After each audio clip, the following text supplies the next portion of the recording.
Oh, hey guys. Uh, No Smoke Pickleball Show Episode 2. What? mm. What's up? We're here. We're We're back. back. We are back. No It's one's still here, so Episode we 2. can just dance because We there's were, new it no. took a month for us to come back, but now we're here. But now we're here. But now we're here. There's still no Oh, viewers, so we should we roll the clip? should we just Oh, there's get one this viewer. started? Welcome, Welcome the one viewer who we don't know who you are yet. but we love you. Roll it.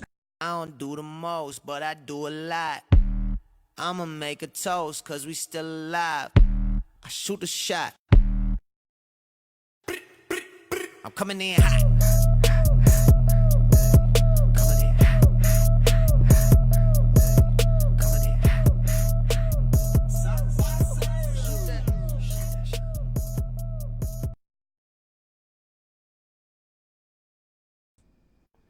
Oh, Oh, hey. it's John Hall. He's watching. John Hall! What's up? Hey guys, I'm Lauren McLaughlin, And I'm Kyle Salenko. and this is the No Smoke Pickleball Show. Thank you for joining us for our episode 2, our, the sequel, if you will, to our extremely popular episode 1, which you may or may not have seen because, not everybody did, but it did Basically, happen. basically, if you have no life and you're, you know, Just hanging out on hanging out Facebook, on and you were Facebook, like, "What's which is live right now? What's happening which in the is usually world what out I'm there?" doing is, It's true. It's living no true. life. Is that hanging on Facebook life, getting Yeah, yelled at by Lauren for it. yeah. Well, it's the life that we live. So So what's what are you going gonna on, do? Lauren? What's been happening in the So few yes, weeks that you welcome have not been guys. here? It's been a hot minute since we have been here live with you guys. Um, Josh, I'll be right with you. So it's been like a month since episode 1. We've been a little uh not lazy, but busy the last month, kind of doing stuff. And we wanted to make sure we had great content for you guys when we came back. One of the big things, of course, that happened was I was at the Tournament of Champions streaming at that tournament, which was awesome. Had drove by 20 hours. myself 20 hours to Utah. I packed her up and sent her away. He did. He I said, "Don't come did. He back didn't unless you bring." cry. He I did not said, cry. "I said, don't come back unless you bring a good guest." Okay, so I had my mandate as I left, but had some awesome matches that I got to stream. Hopefully, you guys got to see some of them on Live with Lauren. It was super fun. Big shout out to Kyle Klein, who was the tournament director. He did an awesome job. It was an awesome tournament, amazing locations. That was super fun. Also, while I was actually at TOC, I got to be a guest on the Eddie and Webby show, which was No, super. I know Eddie and the Webby. Eddie and Webby, which obviously, as you know, is a big deal. Make sure So, you check out their Facebook, YouTube pages, yes, check Twitter, them out Instagram, all that. because you're going to want to, well, one, see my interview, which was obviously probably the highlight. They had to follow my podcast up with Simone Jardim on their 50th episode. So they were like, oh my gosh, we got to get the absolute top. So I feel I thought it was I a feel good good about one-two that. punch. Follow up or what have you. But Not quite a three-piece on a soda, but that's a good one-two. it happens. But Eddie and Webby, huge supporters of our show. Hopefully they'll be able to tune in at some point.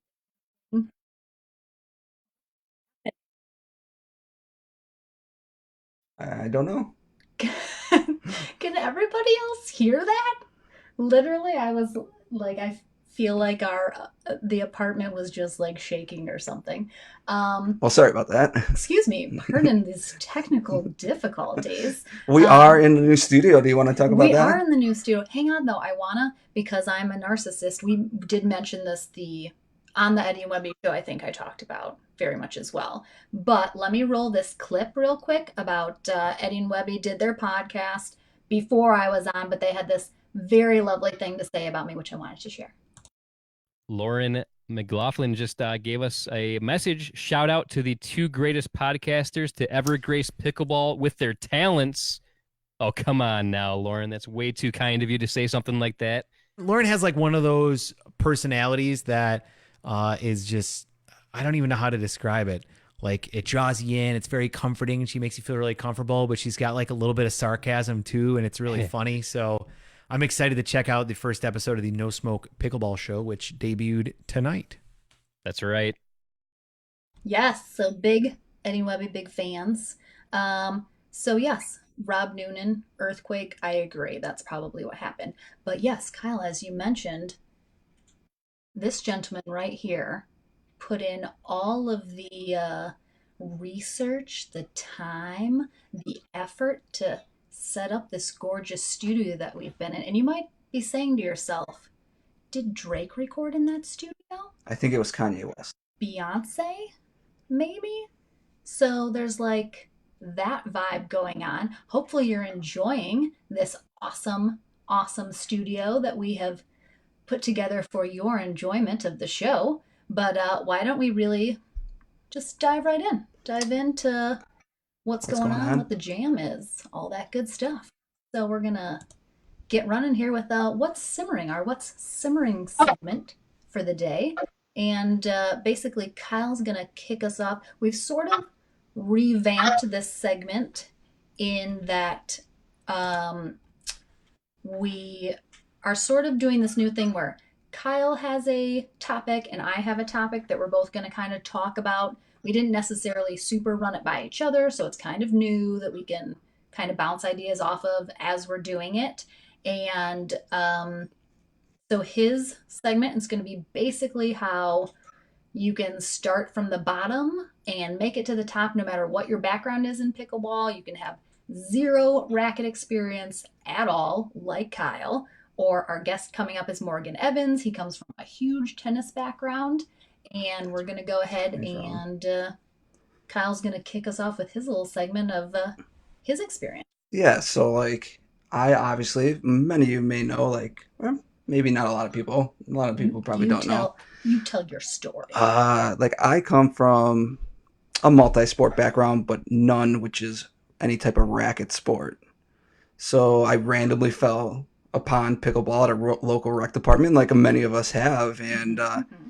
it's changed my life in many ways. Just think about like I wouldn't have met you, Lauren, for example. That is Lauren and true. I We met through we pickleball. met through a tournament, and like when I started playing, like I was literally probably like a 1.5. I went in and I knew the rules. That's about it. And I just went in there. I like really didn't know any strategy or anything. And but after the first day, I won the very last game, but I was absolutely hooked. And I have one of those type of personalities, as you may know, Lauren, that as soon as I get fixated on something, it is literally 100%. Like that's just like the A little competitor. obsessive, you might say. Yes, that's just like the competitor in me. Mm-hmm, Like I can't turn that off. Like mm-hmm. it's either I'm all in or I'm kind of just like, this is really isn't for me. So So like, knowing that part of your personality, like what did you do? Like once you were like, this is awesome, like what are the steps that you took to uh, like further? Because like you're a 5-0 now. So I think that is the point that, you have a 5-0 right now. You have been a sponsored player. You've done really well at other tournaments. And so I feel like, you yeah, know, it started with first the very deep dive into the YouTube. of course, the like rabbit hole I dive like down the YouTube like rabbit after the hole. first time I'm like, man, Yep. there's something to this. I have to go and just deep dive into YouTube. And like I started to figure out strategy and what was kind of going on. And since like I didn't have a racket background, like instantly, like within the first week, like I was trying to hit third shot drops and figure out dinking. And like I kind of started it like the opposite way. Mhm. So like a lot of people, they come from some type of racket background, they just want to bust it, bang it Yeah, through. just like smash the ball. And like since like I couldn't really do that, I was like, okay, well look at what all these guys are doing. Actually, the first match I ever watched was I started playing in like pretty much the beginning of 2017 was nationals or the U.S. Open. Was it? Yeah, the U.S. Open from 2016. It was Kyle Yates and Dave Weinbach versus Daniel Moore and Wes Gabrielson. And I was like, oh, like why are they hitting these third shot drops and what's going on here? And you know, so that's how like I started, and so like it just kind of like evolved from there. So like I started to then just work my way through, um, you know, the different levels and Mhm. stuff. So And now you're oh, yeah, so I mean, so like starting from the bottom, like um, you know, you got to kind of figure out what you want out of pickleball. yeah, exactly. It's a huge social sport. A lot of people play for the exercise, for like getting, hang out with friends. The older crowd especially, it's like really nice because it's an activity they can do and hang out, but then obviously there's like the younger generation coming up where it's very competitive. They're trying to get to that pro level, that elite level at the top where, you're one of the top players in, the country in the world. So Yeah, there's a so huge spectrum, like what your goal like is. some people they do it for the exercise and social aspect, which is awesome. Like I am such an advocate of just get out there, exercise, you know, live a healthy lifestyle. But like I'm doing it more for the competition, trying to get better on a daily basis, and I take it from that perspective. Um, but it's led to like so many.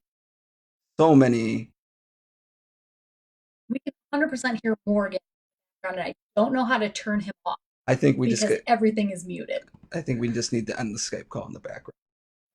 We'll recall him We'll back. recall him back. All right, bye, Morgan. We're gonna have to call you back. Hang on, everybody. We're getting Morgan interference, and we're gonna deal with it later. Back. Yeah, that was. Live shows, everybody. Live shows. You know, Mm-mm-mm-mm. you're gonna run through props. Okay, now I can like actually kind of concentrate. Okay, I I kept know on we were hearing like, the what reference, is the that? referring, the Let me background just noise. let Morgan know that he's cool. Continue though. Yeah, Please so let us like know what you were saying. yeah, so like I say, like I do it for the competition because like you know after like I didn't play a sport in college and like after high school, like you pretty much like the competition aspect of playing a sport is almost over. And like with pickleball and so many tournaments you can go play, it almost felt like I love that. I love Yeah. the competition and like just testing myself and my skill set. So, I mean, I guess the next question would kind of be like, well, what did you do to get better? You know what I mean? Yeah.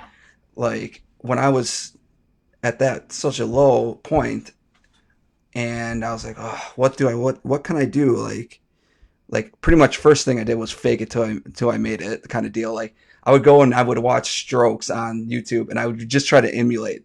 And then the biggest thing, which some people are proponents of and some people aren't, like I drilled a ton. Yeah. And that took my game from here to here was the drilling because Yeah, like for sure. all the tennis people they've hit thousands of balls and they've seen the ball coming off their racket all the Mhm. time, you know, It's like they hundreds of already thousands have of the shots. technique And down like because I it's didn't have that. basically Yeah. You know, song. I didn't have the number of strokes, the hand eye stuff with a racket or anything. Yeah. So like the drilling, like I could get done in like drilling in one session would be like playing three rec sessions almost, like a Yeah. 2 hour And I feel drilling like session. drilling is a really important thing because a lot of people don't think about pickleball as like I would say like what percentage would you say are people that are like just playing for rec, just playing for fun? Well, like 90% of pickleball? Yeah, I Like think for the most really? part, like Because like probably even if you're playing in tournaments, if you're playing at like a 3-5-4-0 level, even if you're playing in tournaments like you're not an elite player, you're not trying to make money, you're just trying to have fun. Like, yeah, it would be fun to win, like do well. Of course, that's what everybody wants. But a lot of people are like, you know, yes, I have to finish a okay, thought. I okay. can't read and speak Well, at the same time. I hear you. I see you, Josh. We're coming. We're coming at you. Give me a sec. But like most people, like I play a lot because I just like it. Like it's fun. I like seeing the people, exercise or whatever. But after meeting you, like I've drilled more than I probably never drilled before I met you, and now we go out and drill all the time. And I probably started as like a decent 3-5 Yeah. when we met. Like I would occasionally play 4-0 and like do okay, but you know, my partner said to be really good. And then like I'm officially a 4-5 now in mixed. And while I maybe disagree with that and the USAPA needs to pump their brakes, um, drilling is like honestly like you know like you can speak to like I've gotten better since we've started playing and drilling, and like not enough people drill like at all because they're just like, hey, it's a rec thing. But It's that's like, totally cool too if it's just a rec thing yeah, for you. exactly. But it's like you won't necessarily get better or get to the next level if you're not willing to drill and put in the work. And for some people, that's totally fine.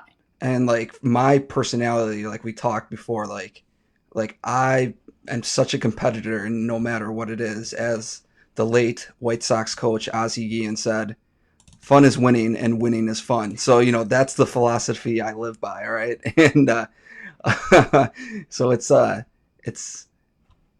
sometimes when we're playing, like I can lose sight of that during rec play, especially right before tournaments. Yeah, that's true. And that kind of segues. Do you want to like say more stuff about what you were saying, or do you want to I'll just address Josh's question first. trying to make it so people can see it? I apologize, everyone. Let's put it maybe up top. So Josh Babe, you can change asked. the color of it. I just tried. I Try didn't it know again. how. You can do it. So you start answering though. Okay. So Josh asks Kyle, how long were you a 4-0 before you started progressing towards a 5-0? Okay, Josh. So like I came in probably from drilling after a month, and I started as a 3-5, and I wasn't concerned about like moving my way up so quickly.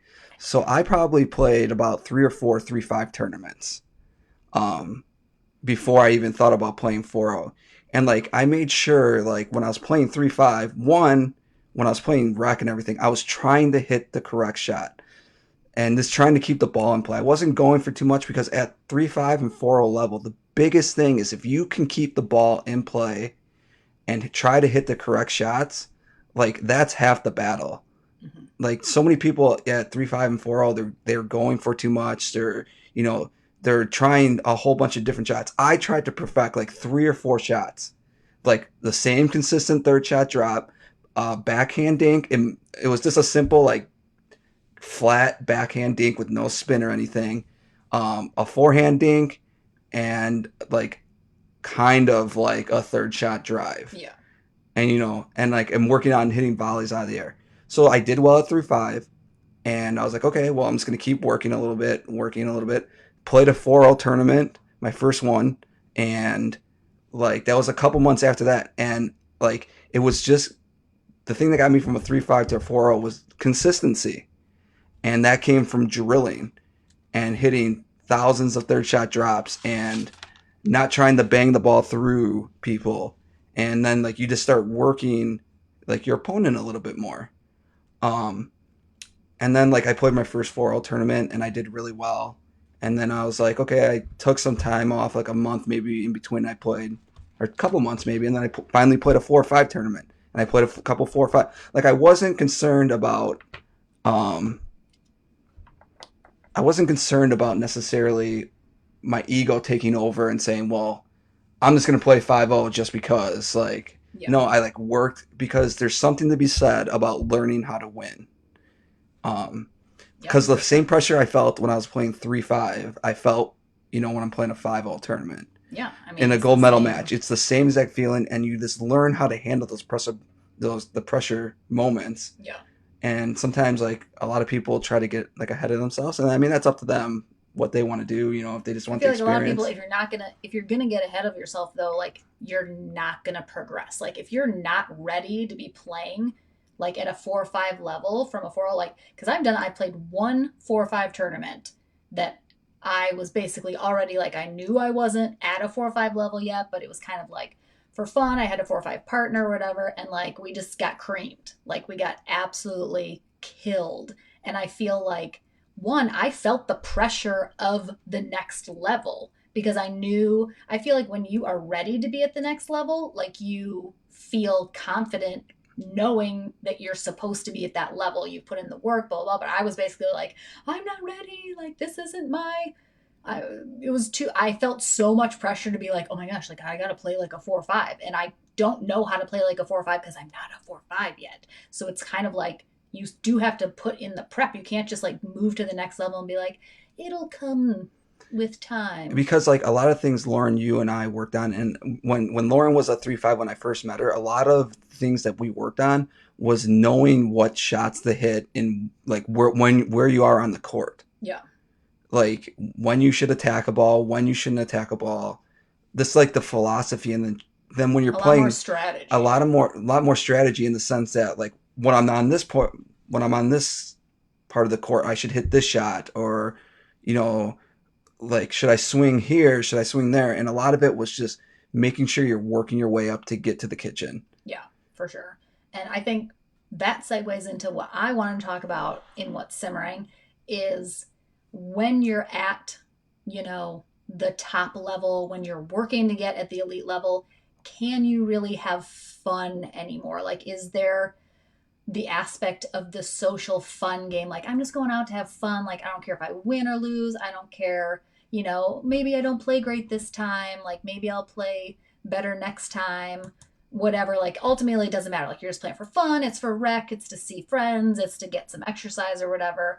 But, you know, I feel like for you, like you said, when you get like when you're all in on something, you get really obsessive about it. Like you have a goal you're trying to achieve. So like everything is working towards that goal. So I know you've told me that like when you go out and play rec, if you're not playing to the best of your ability, like you are not having a good time. Like you can't, it's like you can't turn Yeah. off you like the goal that you set for yourself. Whereas me, I'm kind of like, I don't have a goal in pickleball per se. Like I don't have a, I'm trying to get to this level. I'm trying to be a pro. I want to win this tournament. Like I have none of that. I just want to have a good time and like, yeah, I want to get better. I want to play well, but ultimately, if I don't, no big deal. If I lose, no big deal. Like I'm not going to get upset about not playing well, whereas you will, because like you feel like every time you're on the court, you're working towards your goal. So it's kind of like, can you still have fun at the upper levels? And I want,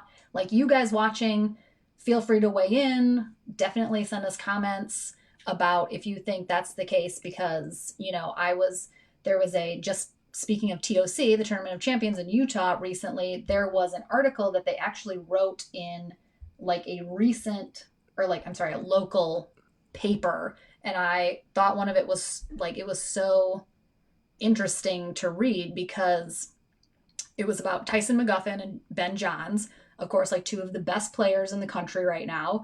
They were both at the tournament doing an awesome job. And it said, you know, it's talking about Ben. It says, at 20 years old, one could reasonably imagine John would feel pressure to be the face of the growing sport. He agrees that it's a unique opportunity, but pressure, he'll leave that to the professionals. I'm still playing the game more for fun than anything, he said. So when you do something that you enjoy and it's not actually your job, I feel like there's a lot less pressure. And then Tyson, one of the few pickleball professionals, feels roughly the same. Pickleball is still small enough, he explained, that he often enjoys post-contest beers with fellow competitors. I don't look that far into it, he says. If I was making a couple million a year, I'd probably would, but since I'm making peanuts, no. So I feel like that's very interesting to hear two of the top pickleball professionals in the entire sport saying they're doing it for fun. Like, but are they? Like, because you know they want to be the best. You know they want to do good. Like, Ben Johns doesn't go out there to not win. Tyson McGuffin doesn't go out there to not win. Like, they're playing to win. They want to be the best. They want to be at the top. But for them to both say, like, pickleball's still small enough. Like, I'm not really making any money. I'm just having fun. But it's like, are you really? Like, I don't know if their I don't know.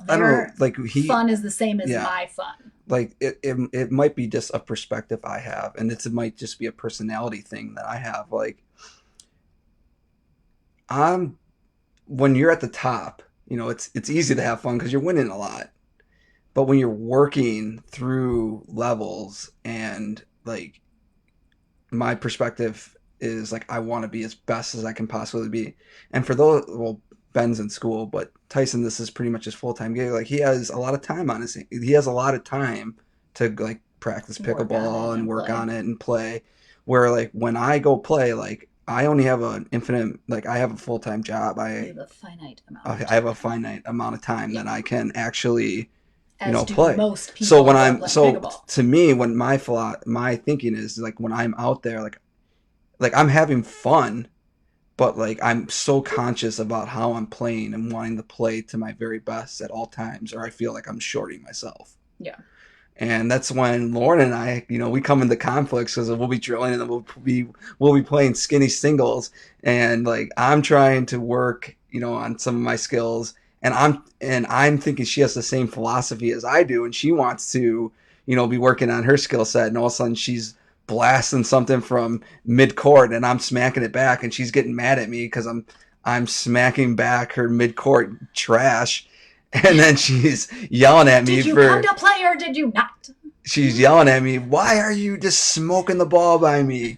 Well, and I just tell her, well, hit the right shot and I won't smoke it by you. And she's But like, the thing is, I'm here to have fun. well, yeah, I'm trying to have fun, but also like what other time do I have a chance to work on trying to smack the ball or be more aggressive or smoke it by you a 5-0, which like I'm not going to do that in a tournament. I'm not going to do that in like a, regular game when I have a partner that I'm actually working to like do well. I'm not I know, trying, but you like, practice how you play. That's why you should be practicing but like your that's good why skill set. Yeah, but Not trying to how do I smoke get to be better at smoking it if I don't practice it? Well, you practice. Well, but Huh? the thing is, I don't hear you. the I thing don't hear you is, telling me how do I get better at smoking it if I don't do it. but you're smoking it at the wrong time. It's the bad shot selection. But then I learn like, oh, okay. But that's the thing is, last time we played, you hit the same shot 5 times in a row, and I smoked it back to you, and you keep going, why do you keep doing that to me? And I go, well, hit the right shot. Try to hit the right shot, and I won't do that to you. But you could have just reset it, and then we could have just kept the point going and worked on some other things. But no, you have to just be like,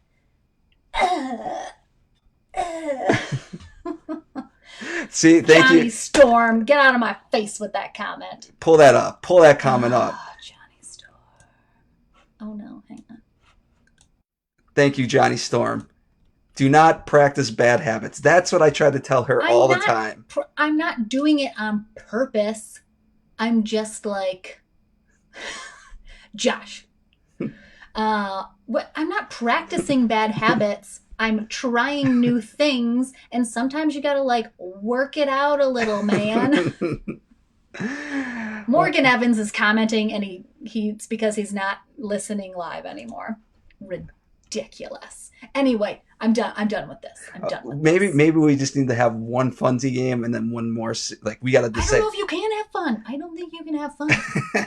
I just can't turn it I on. do have fun like when I said, I can smoke him though, and he wasn't expecting it. Babe, maybe you should show him your flexing dance.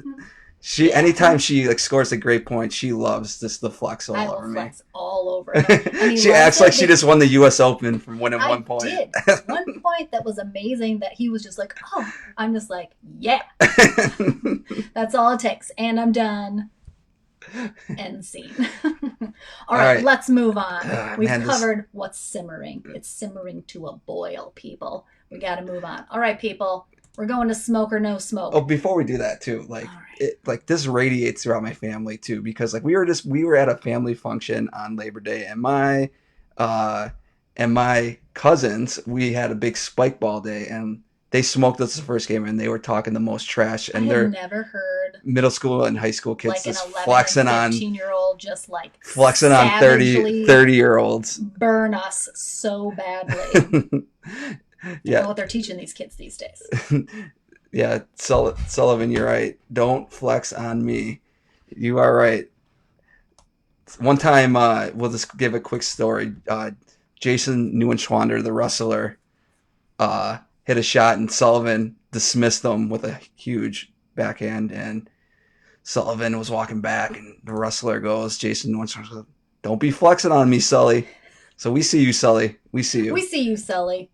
You flex all over the place. And if anyone knows about unpredictable shots, that is Michael Sullivan. He is like the king of you know. But he can also dismiss shots very. Oh man, so true. Sully, we The king see of you. dismissal. Give the people what they want, man. All right, so smoke or no smoke, the namesake of our show, people, which is basically where we bring up a topic that could be controversial, could be a little shady, a little smoky. We, of course, would love you to weigh in, the viewer. We want to know your opinions about is this smoke or no smoke.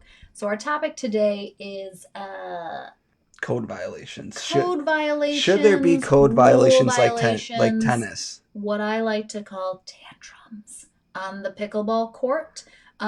There's a very famous example of one that hopefully everyone out there has seen. We're going to go ahead and show you it real quick.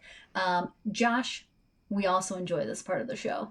So, big shout out to Tyler Loom, who credit for this video. Hopefully, you've seen it. This is going to be the Jeffrey Warnick, Just roll the clip. who just let me get you going here, peeps. Get out of my face with that. Here we go.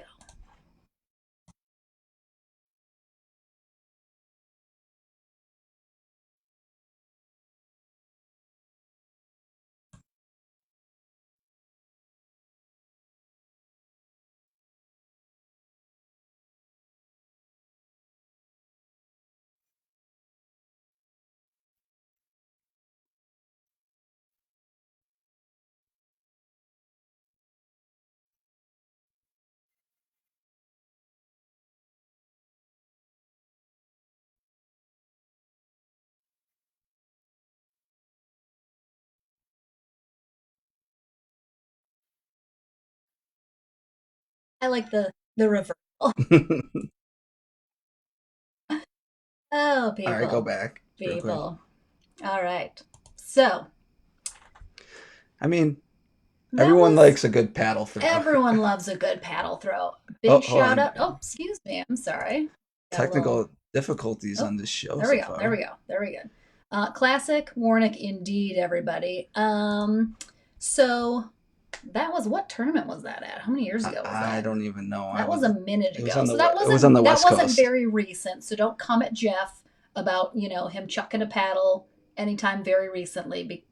But I mean, I'm sure he has. I feel like it was probably less than that one though. Like, I don't know if you're gonna top that one. Morgan Evans, our guest later on the show, Was actually there. was so there live. He saw that live. so he can comment and I'm So more so than me. essentially, our smoke or no smoke is Nationals last year. There you go. Nationals last year. Jennifer, thank you so much. Yeah, so that paddle throw went like 2 full lengths of the courts, and that wasn't like grass over though. There was other courts over there, so like people were playing. People almost got hit. So I feel like that was probably some bad judgment on Jeff's call. We've all been there, obviously, like been in an emotional time. I have thrown a paddle. Kyle has thrown a paddle. If you're willing to admit it, a lot of you have thrown a paddle. It maybe was not that extreme, but there's a lot of But there's a that lot kind of of that kind of gets us into the segment. So like in tennis, like if you smash a racket, it's a code violation. Mm-hmm. Racket abuse. Um, but at first it's a warning, and then it's a point, and then it's a game, and then it's There's a match. levels. There's levels. levels of disciplinary action as you go through, and I think technically there is in pickleball as well. I think if you ask any of the certified refs, there are in their handbook, in their rule book, like there are rules about like giving warnings, giving. I don't really know if there's ejections per se, but I think after Jeff threw that paddle, that was the end of a match that Yeah. happened on, and I think he was no longer able to play at least the rest of that day. Well, and that's the thing is like in tennis, if that would happen at an end of a match, like your day is like over because you lost, obviously. Yeah. But like you would get fined. Like Nick Kyrgios, who had another tantrum, like he got fined, I think at the Cincinnati Open, like $50,000 for his behavior on the court. Yeah. Obviously, you can't do that in pickleball, but obviously you can't have this stuff happening, because just like another paddle throw at the Beer City Open, another player threw a paddle, accidentally looked like they were trying to throw it in the fence, Yeah, I and think they almost were hit. trying to You throw it tell in the the story, fence, Lauren. You were but there. so I actually was streaming this match, so it might actually be on video. But a player at the end of it was the end of a match, last point, didn't win it. They, a sort of a light paddle toss, I'd say, into the side fence, and sort of slipped out of their hand and went higher, and they threw it at the fence where all the players or the spectators were lining watching the court. And it actually, my dad caught the paddle because he was watching. He caught it, but if he had not been paying attention, like, he would have got hit in the face with a paddle. And like, not super hard, but has anyone got hit in the face with a pickleball paddle? Even if it's not super hard, like, not gonna feel great. You did throw a paddle and And it I hit did me in the hit hip. him with the paddle, also accidental, but like, It hit me in the hurt. hip, people, and it It did hurt. And I didn't mean to hit him, to be fair, but I did. And like, I feel like that honestly is a lot of pickleball right now, is very subjective, and it's a lot of, oh, I didn't mean to, oh, oh, sorry, like blah blah blah. Like, I see a lot of people like kicking balls, I'm throwing, like, not in tournaments, but in a rec play, I'm a good ball kicker, yeah, because and like, I learned my lesson of throwing paddles and tapping it on the ground at the very beginning from yeah. breaking paddles. I broke two paddles. First one was on accident. Second one was racket abuse. And then I was like, this was in my first like 6 months of playing. I said, I'm never doing this again because this costs way too much money. So like, sure, the ball kick is less gonna hurt anybody, or mistakenly whatever, but at the same time, like, if you're doing that in a tournament, like, that should be like a warning behavior, which I have seen players get warnings for kicking balls. And that brings us to the next point, like, how far should you be able to go, like yelling at referees, Yeah. and this, like, stuff like that, like how much abuse can you get, because like in tennis, like, they get verbal abuse warnings, and Absolutely, and they're so quick to give them. They'll give it like right away. Like, you don't have like a, ooh, whatever, do whatever you want, and then pickleball. That's the thing, is like, what is the definition? How much subjectivity do refs have when they're dealing with this? Like, what are the steps? Is it a verbal warning? Is it you lose a point? Is it you're done for the day? Like, what are the steps? I'm not really sure anybody outside of a certified ref knows what those are. So, like, here's a prime example, and I know this is a very controversial topic on Facebook, but like when Sarah Ansberry hit Simone in the head with the ball after the first game of their three, which Sarah and Tyson ended up winning, 3-game match. Like, if that would have happened in tennis and someone would have hit the ball and it would hit opponent, which I saw before, like, it was an automatic match disqualification. Yeah. So, like, even though it was an accident and people have done it before, she probably, she didn't, it was it was in the heat of the moment, like, it happens. You're happens. upset, you're whatever, you're just kind of like, airing your frustration, if you will, to hitting a ball or whatever. But she hit Simone, and obviously, that did seem to affect Simone's play going forward, and maybe not so crazy that it was, that cost them the match. But honestly, like, it happened after the thing. There was like, nothing happened. There was no warning. Like, the ref didn't see it happen, one, because they weren't watching. And I can't tell you how many times, and nothing against refs, like, huge shout out to refs for their time that they give, for, they're volunteering, they're putting in so much effort, but a lot of times, like, refs just aren't even paying attention. Like, a lot of times with stuff that happens between games or whatever, they're looking down at their score sheet, they're looking whatever. And again, like, not a lot of that stuff's going to go down in between matches. But again, like, those two, like Jeff chucking his paddle, I'm not even sure the ref saw that happen, because like the point ended and she was like, oh, put like blah, blah, blah, blah, blah. And he chucked a paddle 3 courts. Like, I don't even think she saw it. You can see it in the video. She's just kind of like, whatevs. Like, I don't think the ref saw Sarah hit Simone. Like, nope. It's like, just, this is a great topic, Dominic, and like there is such a lot of gray area about this, and this is why we, like, some of these things need to be brought up, because like it's a safety thing. It's a safety Yeah. issue, and like you know, people, I think it's more of a safety thing, and it's this the etiquette. It should be some etiquette to the sport along Well, with yeah, because it, I mean, like, and that brings it. there's players out there who are gaining reputations for their behavior on the court, Yep. which not a good one. So I feel like it's definitely And then a safety. Like that's why there is in tennis too. It's a safe. Like every warning is because it's a safety thing. Like ultimately, it's for the ref's safety. It's for the player's safety, and like a lot of it is, when it's like verbal or you're yelling in someone's face, that's not necessarily like a safety issue. But again, like, it's the etiquette of yeah, the game, like, and this is and that pickleball, people. and then this brings me back to the next point with refs and etiquette is like the bullying of refs, Yeah, I think that's a huge issue right and now. especially when there's no line judges.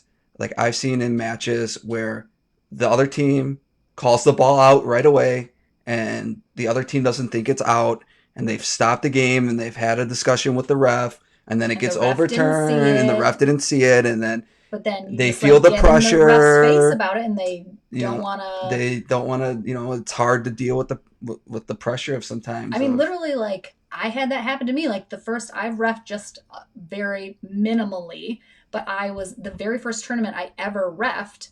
Like, there was a call that I knew I was right, but the players started arguing about it, and I was literally like, I don't know, like, I don't want to. No matter what, one team was going to be pissed, and I was like, I don't know. And I just like, I ended up like caving into the other side because that player was more aggressively in my face about that he didn't like what the call was. And I ended up kind of like caving to it because I was just overwhelmed by it, which I feel like honestly happens. Like, even the top certified refs that are out there, like, I've seen them, change their mind or, kind of whatever. It's definitely a gray area, and yeah. So Yeah, like Brandon, like I completely agree with you. It is a tough situation. And I don't think Sarah necessarily hit it hard, but like all it does is takes doesn't matter how hard you hit it. It takes it hitting someone in the right spot, per se the yeah, eye, and all of a sudden you got a cornea issue. Like and yeah. it's just that kind of thing. Yeah, and that's what I'm saying. And even like kicking a ball over, like that's the thing is if you cause injury to another player, like that's it. You should be And the done. thing Or is, like, even if it's not an injury, even if it you shouldn't like even come to come to that. that Like, exactly. you shouldn't be hitting it, and it should be like, yeah, like, oh yeah, like everyone's gotten hit with a pickleball in a game. Like, it's not so terrible. Like, it doesn't hurt that bad, but like, you shouldn't be doing that in the first place. Like, if it's not during game, like if it's during a game, that's one thing, but like after whatever. So that's smoke or no smoke, people. Thank you for weighing in. Good comments. Let This is me one more try and quick little comment from Rob Schmidt. I agree. She's this is his fault because he tells me what matches to stream. I do deserve a So body Rob, bag, Rob. you may body bag Kyle all day, every day. Rob, hopefully you make it down to Wisconsin sometime soon again. It was a lot of fun last time you were down here. Absolutely. So we're Let's gonna here. I'm gonna put up this fun little intro to our guest while we try and get him on the horn, and we'll be right back with Morgan Evans, everybody.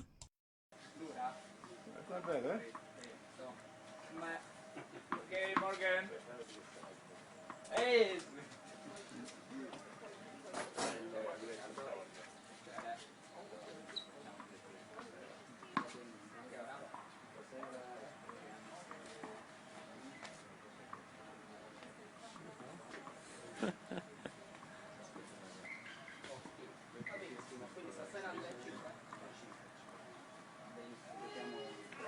Oh.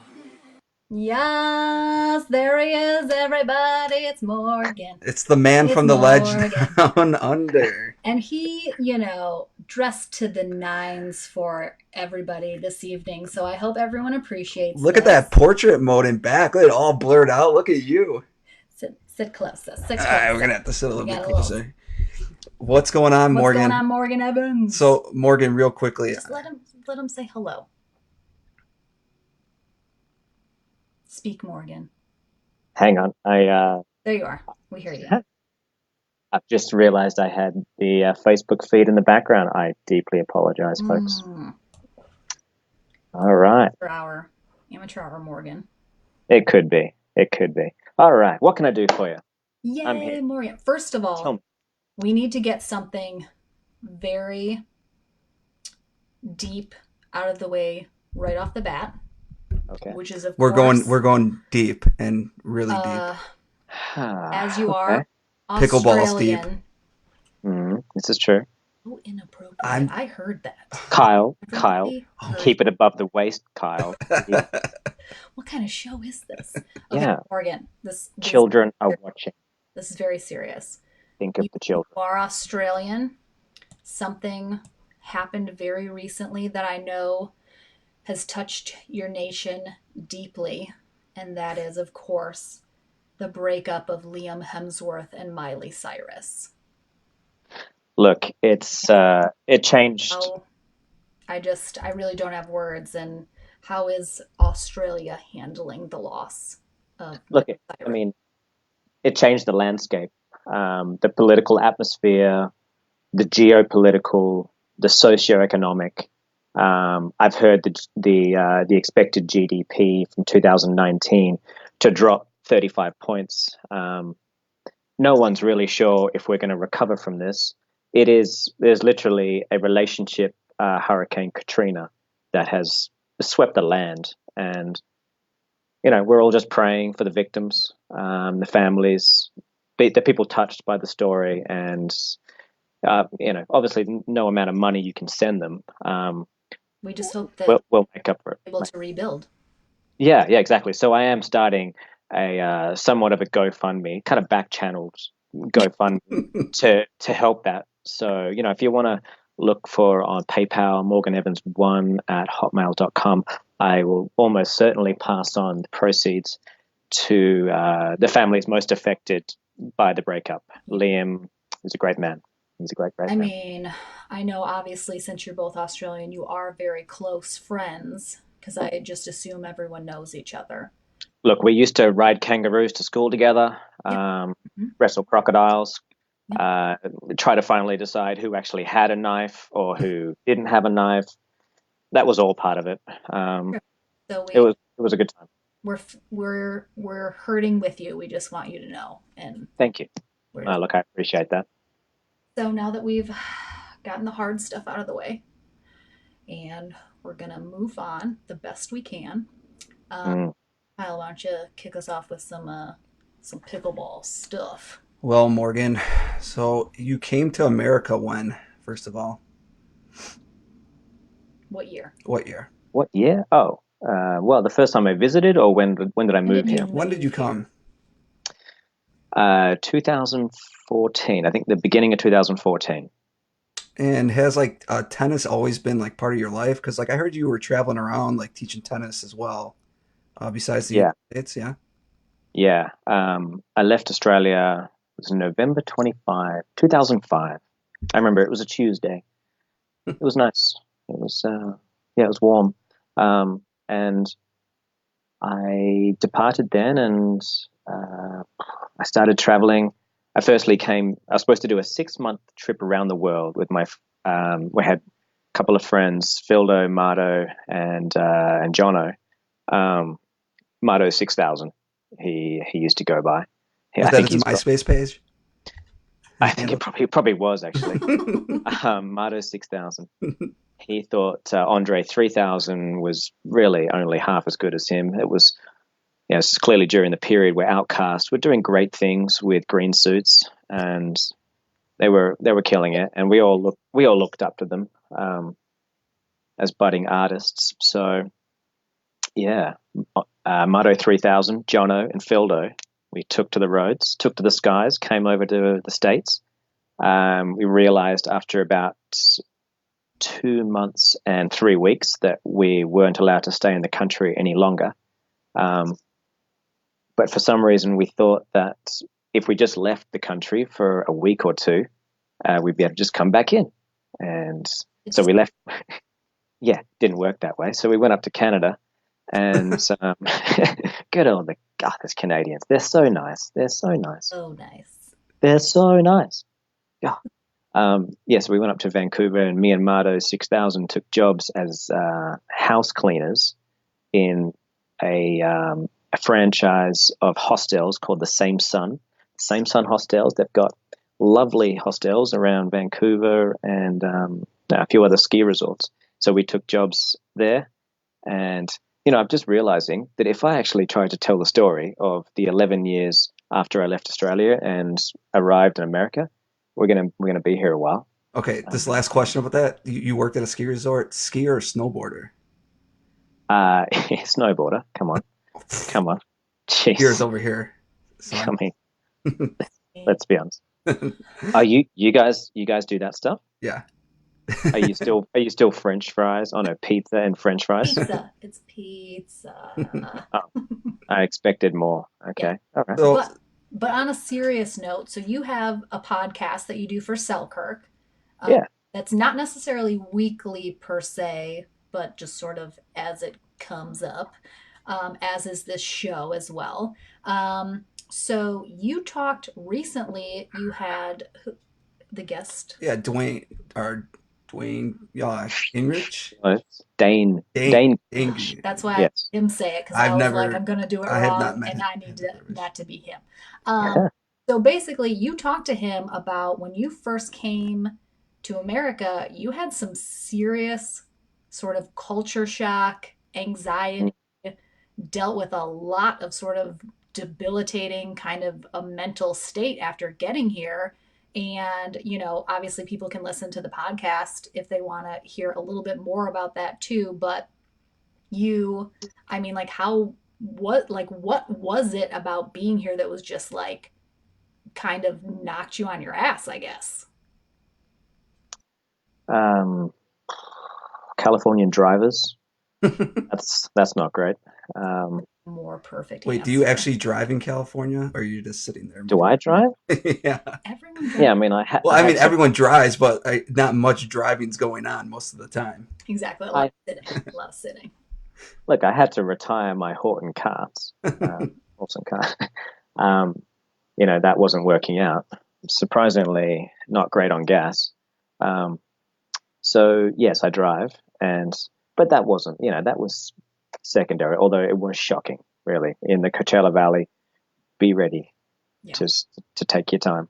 But no, honestly, it was mostly not so much about America. It was to do with the lifestyle I had been leading for the previous, about 10 years or so.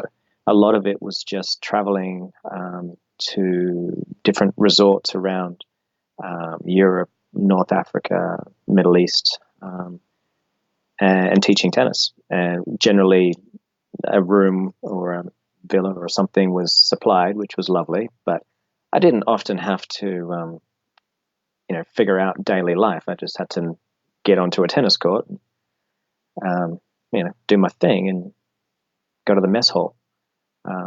So when I moved here and had to deal with the daily grind of something more serious, and I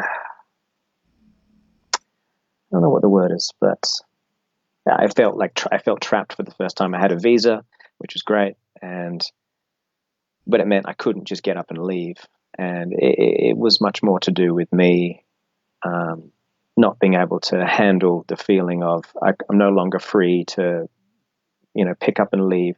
I'd been living in a 20 kilo, 50-pound baggage allowance lifestyle for so long that actually growing roots somewhere scared the shit out of me. I deeply apologize for the language I've just This put out there. PG-13, Yeah, it's you're PG-13. allowed. You're You're allowed allowed. one F bomb God, I per just show. promised myself I wasn't going to do it.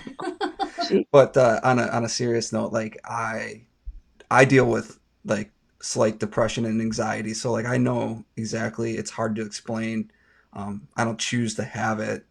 It's just part of life and just dealing with it, and that's why I enjoy pickleball per se so much because it's something that gets my mind off it and gives me a sense of peace for that amount of time so that you're playing. But Did so you I did can you feel relate. like it was just like a matter of time? You just needed to get used to it to kind of get over that feeling, a new like No, actually, Well, and as I mentioned in the podcast, hang on a sec. I make cappuccinos a lot these days. I really love them. Um, yeah, fancy, right? Uh, yeah, I started researching the issue I was having, the symptoms, and the way my mind was starting to unfortunately deteriorate at an alarming fashion. Um, and I came across a bunch of forums, people talking about one thing in particular that I had, which was always strange. There was always a 5 to 10 second segment of the most recent song that I listened to. It was constantly playing in my head. It just wouldn't stop. No matter what I was thinking about, it was always background music. So half the time I would just try and make sure the last song I heard wasn't completely annoying, because if I'm going to be up half the night repeating this song, then I want it to be good. There was not going to be any Miley Cyrus in there. No shade. Anyway, yeah, exactly. Anyway, long story short, I found this. There was a site about, it was called cognitive behavior therapy, and the pretense, the general idea is that often it's not the situation you're in that's the problem. It's just the way you're perceiving it. Your perspective And of it. yeah, And like, perspective of the yeah, issue. and that's like I've gone and I've done cognitive behavior therapy. I use that too because like I have compulsive thoughts, you know, and there's some of them are just like you're hearing 5 seconds of the end of a song, and it's just a whole bunch of nonsense, but it's compulsive. It's over and over and over again, and that's what's triggering my anxiety. Mm. And so like I completely understand where you're coming from, where you're just like, I don't know why I keep having these thoughts, but um Well, it's interesting because it's kind of chicken and the egg, because apparently the constant song repeating is your mind's way of trying to protect you. Because if it wasn't happening, you would be so bombarded with constant rotations of thoughts that you'd go crazy. So your mind decides to play a clip, audio or visual, usually audio, to help protect you from just having an even more influx of thoughts that your subconscious is throwing at you that you need to solve somehow. That was the only other thing I needed to do. I needed to start writing lists and looking at them before I went to sleep. You look at the list, you write the list, so you can't forget it. It's written down. The moment you leave it out there, and you know you might forget this, your mind is constantly having to remind you over and over and over again. But when you write it down and you verbalize it to someone, then it makes things a whole lot easier. Your mind can kind of relax and you can get some sleep, and then so on and so forth. Mental health is not that far away. So yeah, like right. well, so you're obviously feeling better now Yeah, and In a better seem to be place. happening. in a better place, which is always a good thing, but Hey, you don't afford these hats without really getting somewhere in life, Speaking of that hat, that doesn't look like Steve to me, Morgan. No, Steve. I think Steve's lying around. Oh, wait, is Steve still with us? Honestly, he's so dirty. It's terrible. I mean, not in the way that God, Lauren. I know what you're thinking. Um, I hey, don't, I you don't, don't set up you don't set up your studio inside a nightclub without a few dodgy mm, thoughts. mm, mm, mm. Yeah. So So, Steve, yeah. for Anyway, the he's a people woolen. who know, Steve is. Oh, Steve's a legendary fedora. I met him in actually Oman, um, just outside the border of the United Arab Emirates. Used to have to do a visa run every month living in Dubai, and eventually this bazaar owner. I'm going to go out on a limb. No, actually, I don't remember his name, and I'm You're not going to gonna come up just with try something to because make something that's up. just nope. I wasn't going to do it. I think that Definitely all right, right, so right. tell the people he was telling oh, us about Steve. okay, He interrupted the Steve story. fine. Listen, it's a great story. It's a great We'll save it for the after hours show. Yeah. Maybe we'll come back. story. All right. All So, right. okay, so how did you get into pickleball? Obviously, the people want to know. And then what in the early stages, what was your relation with Marcin? I mean, honestly, we've really just been friends since that one night in college. That late night, Just yeah, I mean, it's college. early morning. Experimentation. It What happens do you do? to us. Happens to everybody, right? He's a good-looking guy. Um, so how did I get in pickleball? Okay, so I moved to California early 2014. Started teaching tennis, realizing teaching Californian kids just couldn't be my life's work. Wasn't going to happen. Yeah. So not that they're not lovely, but they You just don't took have to sugarcoat it. They're terrible. they took the soul. They just everything. It just took it out of me. It's okay, Morgan. It'll be okay. Is it? But is it really? I mean, I think so. It's not. It's not okay. It's not okay. It's not. It's not. But we're in a happier place, Morgan. Pickleball. Are we? I mean, have you seen the children? That's true. We should not get on a tangent of the children of this You're day and part of the age. worst generation period. Dot. Ever. Ah, We were Period. watching New Weekly. okay. So what's like? I'm still trying to think. What's the after the millennials? What do they call them now? I think I heard Snowflake. alpha. Snowflake. That's good. Isn't it like Gen X or something? Gen X. No, I think there was Gen X, there was Gen Y, and or vice versa, and then millennials, and now I think it's like I've read somewhere like alpha generation, and I don't think they should be allowed to have that. Yeah, no. I feel like that we should just stop there being any more generations and just like try and fix the one Okay, so problem. you're suggesting euthanasia at a very early age. No, I'm just suggesting that Well, you everybody said no more immediately stop generations. having children forever Hmm. and just see what happens. This podcast sponsored by Trojan, right? Okay. Um. Hmm. Okay. One that just suggested we kill everybody, Morgan. No, you suggested that's different, very different, Fair and enough. I would Fair thank you to no longer suggest that.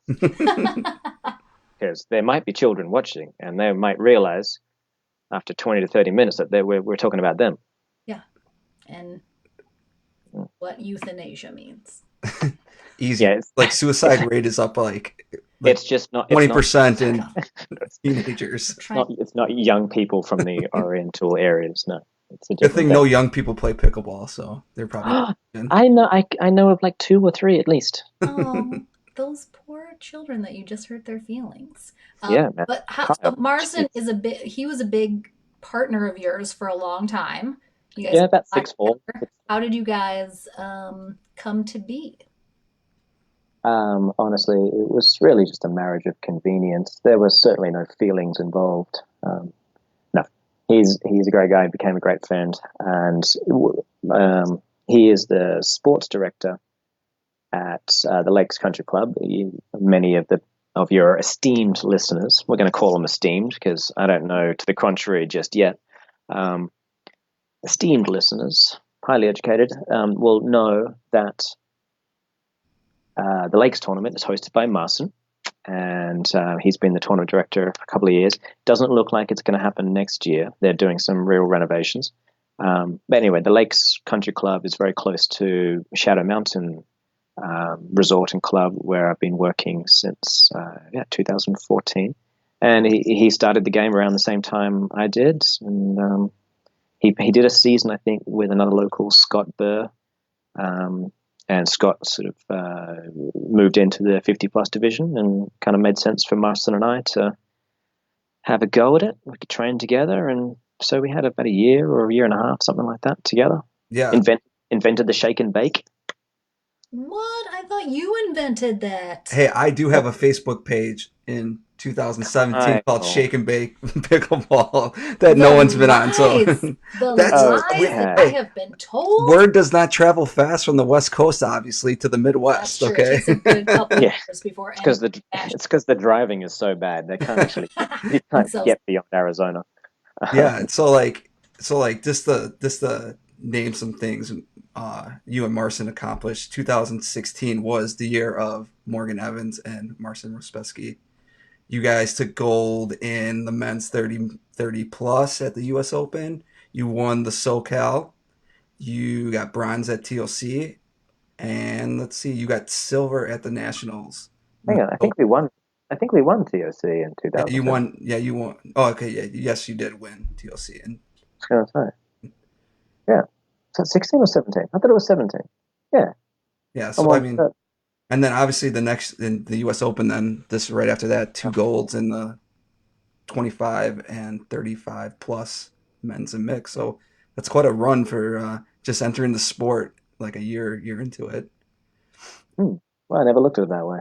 Um, yeah, I guess we had some good times. We were supposed to do this So Wichita thing in a few weeks, but his knee is yeah, it's not quite ready yet. So I gotta give him a little more time. So I guess that leads me into my next question. Like, why did you stop playing with Marcin? And then how did you get hooked up with like Tyson? I know you're playing a little bit with like Mills Miller and one of the Matt Staub a couple times, but how did you get hooked up with Tyson then? And why did you stop playing with Marcin so much?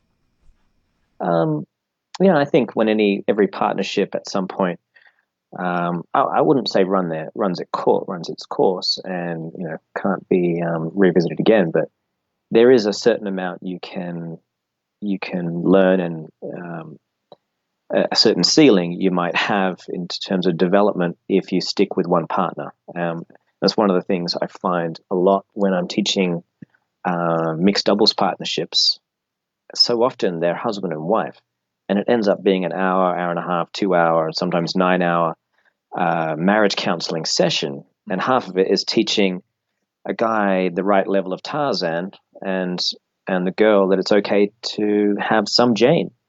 Um, anyway, the point is we were at a stage where I think we both wanted to move on a little bit. It was his. I'll be honest. It was his decision to start with, and it was a little bit. It was hard for me in the opening, first few months or so until I started, um, enjoying playing with some other people. I always loved the kind of energy that Marston brought to the table and how competitive it was. Um, so, my hope is he's back on his back on his. Oh God, I was about to say back on his knees. his knees are a little dodgy at the moment. Back on his feet and competing with any luck the nationals. Is it your opinion then that even if you're with a partner that you've been playing with for a while, you do really well together, you play well together, you know each other's styles really well, that there is still a benefit to like breaking off and playing with other people or taking a break? I think there's a huge benefit unless the partner you have been playing with a lot is so multidimensional or so willing to try different positions and play in a different style so that you are both forced to develop new shots, improve your strategic awareness, and so on and so forth. If you've got someone who equally wants to attack the puzzle from a lot of different ways, then you can both grow together well. However, if one person is in any way stubborn about their development or game plan and not particularly willing to change it up, if someone you're playing with is so, I don't want to say nearsighted, but I can't think of a better word at the moment, that they're only thinking about the match they're playing and possibly the match forward or the tournament forward, and not how that experience is going to fit into the bigger puzzle, which is pickleball for a lifetime. Yeah, that's like you just saying that now because I was going to ask you this kind of in another question, but like I see you and Tyson like sometimes like you guys will stack many different ways, and I can completely understand what you're saying. Like when usually like when you play when one team stacks, they'll stack a certain way. I'll see you guys stack, reverse stacks, not stack at all. Is that something you're talking about, like with just Hmm. what you just spoke Oh, about? yeah, yeah, definitely. I think a team's ability to consciously have people in certain positions versus we're just straight up whatever happens, and we're not going to think about each person's position. I think that we're not going to see that in 5, 10 years time. I think that'll be a relic of a strategy. It's so important that players consciously look at who's serving, who's returning, how that plays into what your next shot is likely to be, and how that fits into your overall strategy. Tyson and I realized quite early on that his third ball, for example, was more reliable, had more bite on it, and his ability to aim his drives very well was better than mine. So it was worth him being on the left and me being on the right. So we did that for a long, long time. And it's only really in the last 6 months or so that we came to the conclusion that our luck was running out if we just play those positions, and I needed to be able to be on the left sometimes to have a better chance of hitting a third. And if by some odd chance the third is quality, it'll help set up Tyson, who is faster, more aggressive player. We needed to change, add an extra dimension, and that meant me being more comfortable on the left, whether I'm just serving, driving, or dropping, allowing him to disconnect and get up there first and foremost and do the damage. Do you think so? Did you guys start playing together through Selkirk? Is that how you guys? No, no, no. I think it was Grinder. This is definitely a this is definitely a late night Do pickleball show they for have sure. a pickleball section on there? Is that new? Yeah, shocking, right? Shocking. Man, you must have had an awfully big radius set to find him all the way Yeah, up in. it's really just North America. I mean, you know. No, I don't want to do that much flying, so I just no. So yeah, it was. God, what was it? I suppose before we played together, he proposed that I come on as his coach Well, that's what I was gonna. So, in well, singles.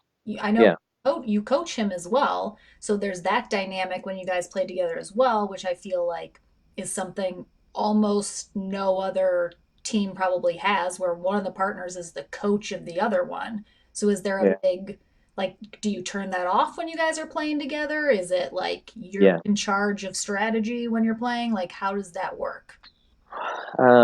Yeah. I think for the most part, I do turn that off because I do my coaching for him is obviously just focused on his singles. His doubles game has improved so much in the last 3 years that he's a real force in doubles and mixed. And when I'm playing, the biggest thing is when I'm playing doubles, the kind of emotional investment I've got, and the pride that I bring onto the court in how I play, it jades my judgment in a way that doesn't really make me qualified to be the coach of a team. I really would have to step outside of the bounds to be able to have a good chance to, accurately always have the right strategy and the right idea, and tell him the right things, tell myself the right things. It's too much. I'm out there battling, just trying to stay relevant out there. That's that's the best I can hope for each tournament, and so therefore it's very much a team effort. We look at when we take timeouts and we talk about things. Sometimes one of us will have a look on their face where it's just, I'm sorry, man, I don't know what's going on. I swear I'll get my shit together. God, I said it again. Jeez. It's all right. This PG audience is going to be just, It's I don't know, PG Yeah, we 13. don't.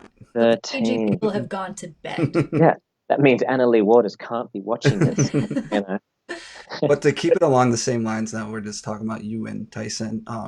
You guys have won like the 25 plus gold at the US Open, but what do you think it's going to take to get over that hump to win like one of the major tier pickleball tournaments? You guys, I mean, I I call you feel guys like the you're Tin just, Man. Call you the Tin Man because you guys collect a lot of silvers. But what's it gonna? What do you think it's gonna take to like get over yeah. that next hump?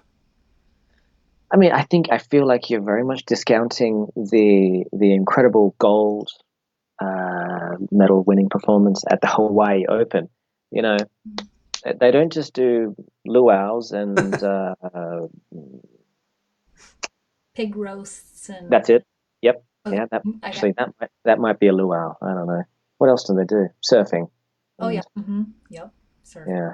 Anyway, they're well known for Uh, their high level pickleball, and yeah, we had to beat Ben and Joey in the final. It wasn't a walk in the park. Okay, well I mean that's I isn't it? mean, that was only 8 months ago, 7 months ago. blame yourself. It was a little while ago. It was a little while ago. Okay, but since then, yes, we've had some silver, we've had some bronze, we've had some other stuff. Um, I don't know. Yeah, I think we've got a couple more tournaments together. We've got what do we got? Texas next weekend, Mhm. Mm-hmm. and then Chicken and pickle. I was playing with Mus, and then unfortunately he had to pull out. Uh, so I will sadly miss that one. Oh, And then uh, nationals, I sad. assume. Well, then Vegas. So we've got Texas and Vegas together, and nationals. And then we're both partnering with different people next year. Um, Aw. okay, Uh, relax. who are you guys playing Hey, with? the relationship failed. Neither one of us failed. It's It fine. it was a mutual decision. You still love each other. You'll still see each other. There's a good chance we're still going to see each other a lot. Right. You actually said something that I would love to get your take on because I've said this, and this actually could be a bit of a smoke or no smoke situation in that you mentioned, I think jokingly, just trying to stay relevant in tournaments, Mm, but at the same time, like I really believe that there is a new wave coming into the pickleball scene that's about to knock the people that have been used to being on the top off that pedestal. And I feel like not necessarily that I'm implying you were one of those top people that's getting knocked off, but at the same time, I think the pickleball world is seeing this. What a savage of a question. I Oh, love it. is I feel like there's this influx of this new wave of especially tennis players into the pickleball scene where they haven't they're sort of coming onto the elite level immediately. Jesse Irvine, the Newmans, obviously Ben's been around a couple years, but he's really like coming in his own. Colin Johns, you know, mm, the Waters, like there's this new wave of new talent coming on the scene, especially this last year, mostly tennis talent. And I feel like they're coming for the people that have been used to getting the golds and the silvers at the major tournaments. And that's not happening as often. And I think it's going to happen even less as we move on. What are your thoughts on that? yeah, sweetie, there's no doubt about it. The future ain't what it used to be. Nickel ain't worth a dime anymore. Mm-hmm. It's as simple as that. Uh, so I feel like we could, and we should, from this day, 1 year from now, repeat this lovely podcast, Uh-huh. um, and you can ask the exact same question, and I can say the exact same response because it's never going to end. This is just it's it's easier to think of this generation, that generation, but it's a constant flow um, that is natural in the life cycle of every sport. Um, Don't you feel like this is kind of like the first big new wave, though, in the sport? Like, it's, I feel like No, I think it really started to take off in 2015 But I and feel like I've heard the 14. same names and seen the same people in the gold medal matches of the major tournaments for the last 3 years, I'll say. And this is the first time there's some new names that I'm seeing at the top, like in 2019, where I feel like this is the big wave of like, here comes the new top level Well, I players. also think that's good for the sport. I'm The not more saying I it's know, bad. I know I'm just I'm saying just though, it's saying more competition. There's, it's not as stagnant at the top, I guess. I I don't know. know. I'm just saying, like, I feel like there's certain people that are real used to being on top and they're about to not be anymore, and they should just get used to it, is my point, I guess. I don't know. Look, I mean, it's obviously indicative of the growth of the sport and the influx of more money. Um, the nationals are coming up, and the kinds of prize money and endorsements and the commercial aspect that are going to go into everyone's time at nationals is so much bigger than everything else, and I think it always breeds X amount of players deciding, oh, you know what, my college tennis career wasn't that bad. People are loving this pickleball thing. Let's give it a go. And then 6 months down the track, there's somebody.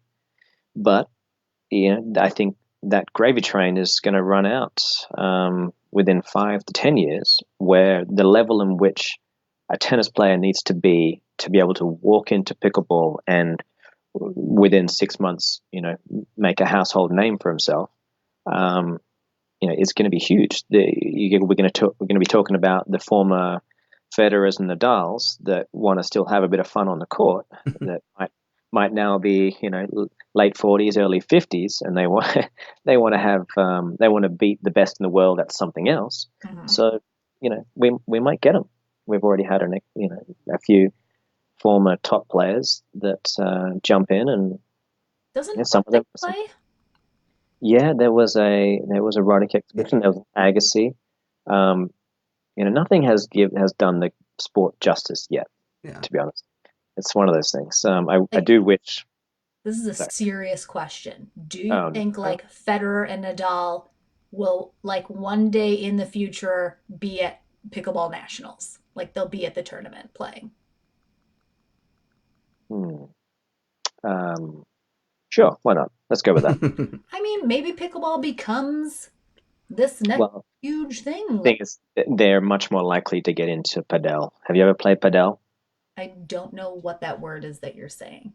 All right, well, it's like paddle, but with a different kind of affinity near the end there. Try it. Start with pad. Pad. And now L. L. Pad. All right, now just bring them together. Padel. Nailed it. Well done. Boom. Yeah, that's just fantastic pronunciation.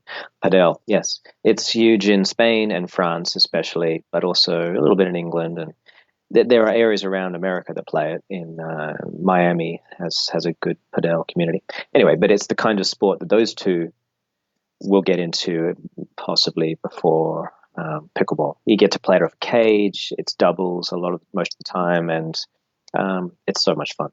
Pickleball is fantastic too. But all right, Morgan, I just want to take this in a little bit different of a direction to like you play with Tyson, obviously, and he has one of the biggest serves in pickleball. Arguably the second biggest serve out there. I actually heard my good friend Uchize Navratil they had a speed gun at Atlanta Open. He had the hardest hit ball. That's what he told me.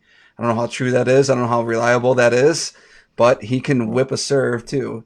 But I think that you have the most like action and bite on your serve. And I wanted to talk to you a little bit about this. Can you bring up the picture for everybody to see?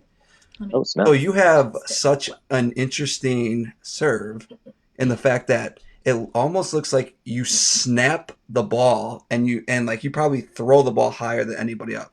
Can you just talk about like what that snapping motion you're actually doing, if that's what you're doing? That's what I'm just seeing from video. And then is that just producing more topspin and break down your super secret? If you want to talk about that, if you don't have to, but we get the lowdown on the No Swing Pickleball show. All right, let me find a ball. I might be able to help you here. Hang on. Okay. Give me 1 sec. Get that elongated paddle too that we were talking about earlier. You got that around with you? Okay. Yeah. I'll go find it. Hang on. I'm gonna go back and find. I'm gonna find my very first long paddle. Okay. Yay. And if anyone doesn't know what we're talking about, like Morgan was one of the first people to use an elongated paddle with Matthew Blom and Marcin. I don't think a lot of people may have known that, but and then you kind of roll that into your signature Selkirk paddle as well. It's true. All right, give me maximum. Morgan. I'm going to put up Brandon's thing right here, which I think will feed into what we're talking about here. Brandon Swanson, important question. Has Morgan adapted his patented tennis serve Did you see that clip? To pickleball, and will he demonstrate? I believe we're talking about the tennis clip that he had on the thrusting roll clip. If anyone hasn't seen that, just go to Morgan's Facebook page. It's pretty great. I'll make sure and ask him about that when he gets back. But thanks so much for joining us, guys. Hopefully you're having a good time here on the No Smoke Pickleball Show, episode. If you guys have any questions, feel free to ask. We will ask. Yeah, we'll definitely ask Morgan Morgan for if you guys you. have any burning questions, and we'll hopefully you guys are having a good time and getting some good info. Chatting with Morgan, he of course hilarious. We'll of course try and make him just say some great things in an Aussie accent later. It'll be fine. Oh, The people want to know if he had pants on. I know, right? I couldn't tell. People were wondering if Morgan was wearing pants because they said the last time that he dressed up for a podcast, he was not wearing pants. I don't think he's definitely not. He's not wearing pants, people. Morgan's not wearing pants. There was a question if you were wearing pants or not, and the answer is no. He is not wearing pants. Hey, how you doing? Hey, people were wondering if you were wearing pants or not, and it looks like Of course, I'm wearing pants. Lovely. It's my favorite pants. Oh, nice. I guess they are pants. I mean, technically, he's wearing something. There's something we can't tell. They're blurred. They're blurred. Exactly. It's but fine. before we get started on your serve, so Brandon Swanson had an important question to know your patented tennis serving motion to pickleball, and will you demonstrate? Which I think you know what the people are asking for. And I actually made a comment on that saying it almost looks like you helped Tyson invent his serve like that. I mean, he gets down really low. He has a nice thrusting motion into it. Just you see a lot of he's thinking. Yes. It looks like he's drinking a different beverage now. That's my water bottle. Oh, I'm sorry. Yeah, that's I do. Got to be hydrated at all times. It's a smaller water bottle, obviously. Obviously. Kind of in glass. Okay. Yes. So, what do you want to see? You want to see the serving? Yeah. So, what are you actually doing? Are you actually snapping it? Snapping the ball? Yeah. Okay. All right. So, all right. It's Kyle. All right. Help me out here. Can you click your fingers? Yeah. Nice. That's not bad. That's not bad. And okay, with your left hand, it looks pretty good. Ah, that's impressive. That's impressive. Thank you. One of my many skill set. Nice. Good to have a skill set, really, isn't it? All right. Yes. So all I'm doing here is what's the best way to show this? I'm squeezing my fingers around mode so that the whole thing isn't blurry around you. He can't know. Just let the man talk, please. Okay. The important. Like, what if Bigfoot was behind me? You need him to be blurry. That's how everyone's seen Bigfoot is blurry though in the background. So exactly, on the off chance he arrived, I wanted to keep him, keep his appearance. I don't know. I'll be honest with you. I don't know how to do that. Hold the ball like right in front of you. Okay, there we go. So I'm squeezing the ball with my thumb and middle finger. Okay. And turning it rapidly. So if it was just clicking, it's that. But instead, it's around the ball. So when I release with this little upward motion, it's pretty important. Spinning it away from you. Yeah. It's spinning it up and away, yeah. Mm-hmm. So I can be stepping forward into the serve and having it rotate at such a speed that... so I'm just going to do a few... Oh, hello. You know what? 60% of the time, it works every time. Tribute to the late, great Ron Burgundy. Mm-hmm. Yeah. Oh, well, his friend, I guess. I know, right? It was... What was his name? God, the guy with... Paul Rudd's character. That's it. God, he was good. He really made the whole thing. So good. There's bits of real Panther in there, too. So, Morgan, what is the point of serving it higher? Because you're the first I've ever seen that do that. Yes. It's just physics, I guess. If the ball already has X amount of energy, when you strike it with X amount of energy, then the outcome is going to be more power and rotation. And when the rotation hits the ground, then the ball doesn't lose as much power. Mm-hmm. So with topspin, I'm talking about. With backspin, it does the opposite. So the idea is by creating creating quite a lot of topspin before I've even hit the ball, and having the ball drop down from a height, it's picking up speed and it's already got a lot of revolutions on the ball. When I strike it with a technique that is going to create topspin as well, then I'm kind of compounding, spin upon spin, and that gives me the license to swing harder and faster to the ball and aim higher above the net. So I can have it coming down with a descent angle much greater than most, with a degree of spin that creates a timing challenge for my opponent, for most of them anyway. Okay, Morgan, here's a 3-part question. All right, so we'll take it one step at a time here. So tell the people first about your first paddle, your first elongated paddle, and kind of how did you develop that, or was that something someone else No, did? No. I very much did not develop this. I would have, back then I would have said I did, but it has his name written all over it. And I thought, well, there's not much chance I'm going to Whose get name is that? We cannot read that. Brian Jensen. So this was one of the first pop paddles. Hmm. Aluminium face. Some people say aluminum, but let's be honest, aluminium. I literally can't even pronounce it that way. It's like Give it a go. Come on, what? give it a go. Let's say it one more time. Aluminium. Aluminium. Yeah, you did it like first time. Yeah, very very talented, basically a linguist. Thank you. I also. Yeah. Good. That's the important thing, really, isn't it? Confidence. Yes. So I think this is 17 by 7. So it does max out or close to. It might be actually a little bit taller, 17 and 1/8 or so, because I know he had to change the design.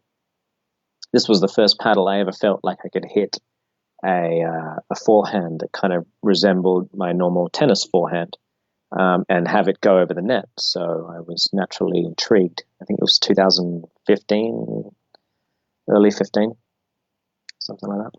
I was using a PaddleTech Phoenix Pro before that. Oh, and then you kind of moved to like an engaged elongated paddle, correct? After that, Yeah, the blade.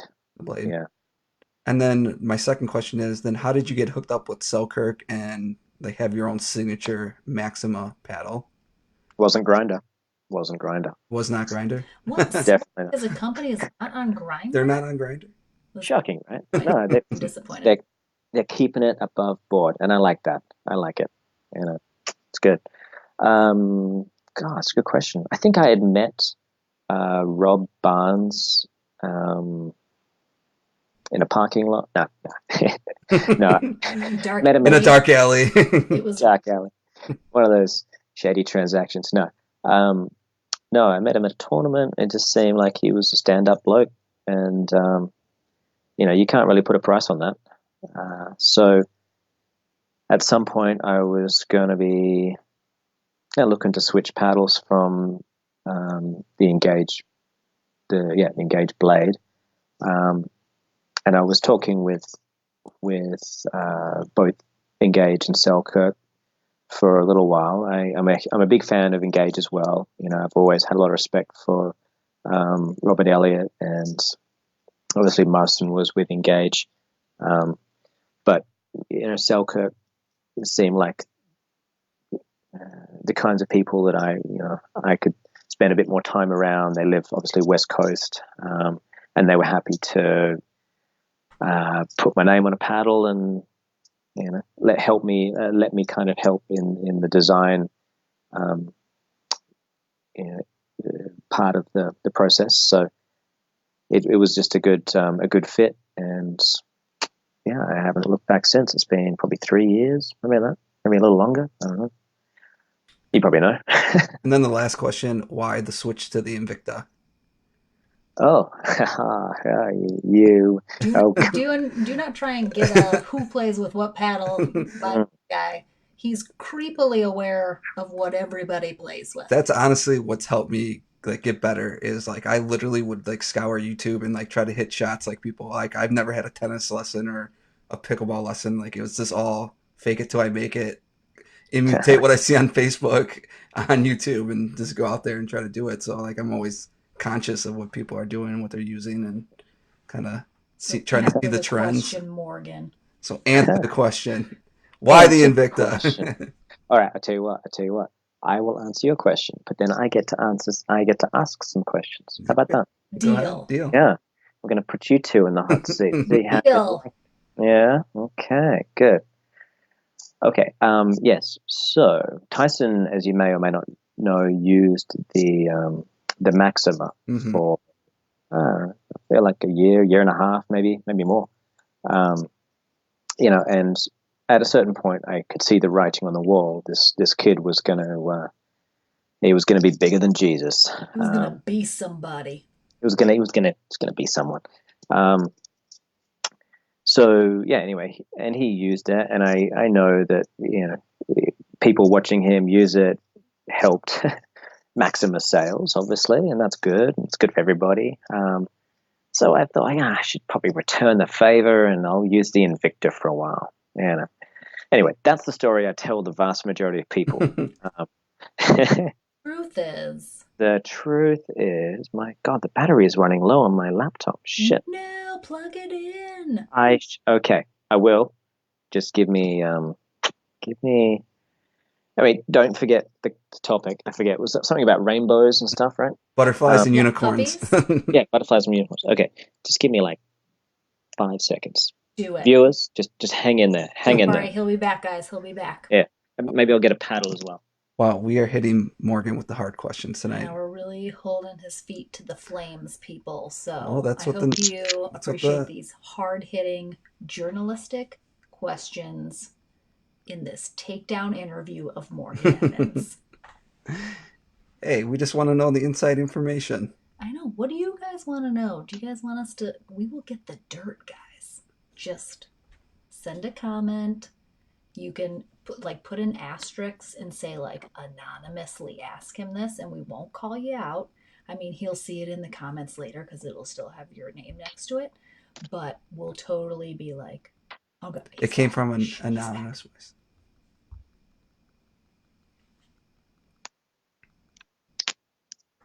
All right. Okay. Oh hey. Sorry for those technical difficulties, folks. Right, and where was I? Something about rainbows and unicorns and stuff? Yes. Good. And you not using your own signature paddle anymore. Oh. It's your name on it. Do they pay you every time people buy it? Do you get a man? Can you just flash your contract on screen, please? It's not my real name. That's the thing. A lot of people don't know that. It's not my real name. It's Jerry. Now, Don Johnson is my real name, right? Yeah. Oh my gosh. Before you get to that, we did ask the viewers that they could ask anything, and since Josh this is not has a the big one. Josh said wants to know if you created the term premature ejaculation or did you steal it from someone? Oh, okay, that's good because I saw someone say that online recently, and I meant to get back to them. No, I actually think it might have been the stream queen, Cimarron Gonzalez. Oh, she said it first. Yeah. Her? Okay, there's you got to remember this. They say good artists borrow, and the best artists steal. You do like to say that. I think it's because just like how he stole my shake and bake. I know you stole his shake and bake like 3 years before he did it. Hey, I was Facebook official. Okay, like what were you? Kyle, we're gonna have some words. We're gonna have to fight this out next time I see you. Fisticuffs, baby. Let's do it. Also, no Sarabin, no way. Oh. I'm gonna. Oh shit. He wants to know if you had to choose between Vegemite and Belgium truffles, what would you go for? Vegemite all day long. There's no. Yeah. See, we had this as a question for later, possibly, in that we heard. I was under the assumption. I feel like I've heard Australians mention that Vegemite is in fact disgusting. Stereotype that they like it. It appears you're breaking up. Oh no! I didn't say, Morgan, no. No, Morgan. Why? Get it together, Lauren. I'm sorry. I just heard it, Morgan. I Yeah, believe okay. whatever you say, though. Everything on the internet is true, Morgan, and that's what she heard Right. on the interweb. Someone said it somewhere, so it must be true. Okay, so are you saying an Australian said it was disgusting, or just people you've heard from? Who's to say? I don't remember now, but I feel like it was an Australian. Just like an Australian had the audacity to say that Foster's is not the official beer of Australia and Outback is not your favorite restaurant ever, as if that was true. Okay, do you remember when the USA Today paper came out on the front page saying that apparently 75% of Americans make up 3/4 of the country? Yep, I'm with you. Yes, okay. So most of us politely give that a pass, and we don't repeat it to everybody because, you know, I would agree that not every Australian is in love with Vegemite. However, it is what they eat in heaven on toast in the afternoon. That is a fact. That is a scientific fact. Yeah, Okay. no, I'm with you. I'm down. Just saying. Good. So, So it's lovely, rich with vitamin B. It is a superfood. It smells terrible. super Terrible. salty? Oh my God. There's nothing more salty. Okay, You, I've never tried it because I heard it was disgusting. But you could leave you could leave a dead fish on the beach for 3 weeks and it'll be less salty than a teaspoon of Vegemite. Maybe that should be my pickleball food for all my cramps. yeah. Oh, for Just packed sure. with Oh my gosh, sodium. if you lose a bunch of salt because you sweat so much, like leave that mustard and, pickle juice, Ah, Vegemite. classic. Can you Vegemite. It's the way forward. You could you can't go buy wrong. can you buy Vegemite here? Yeah, Yeah.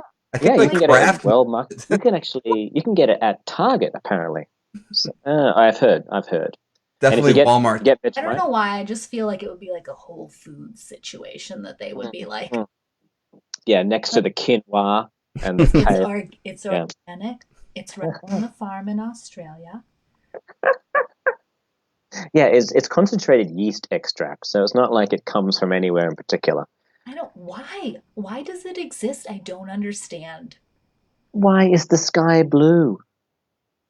I mean, Fair enough. You make a good point. yes, good, excellent.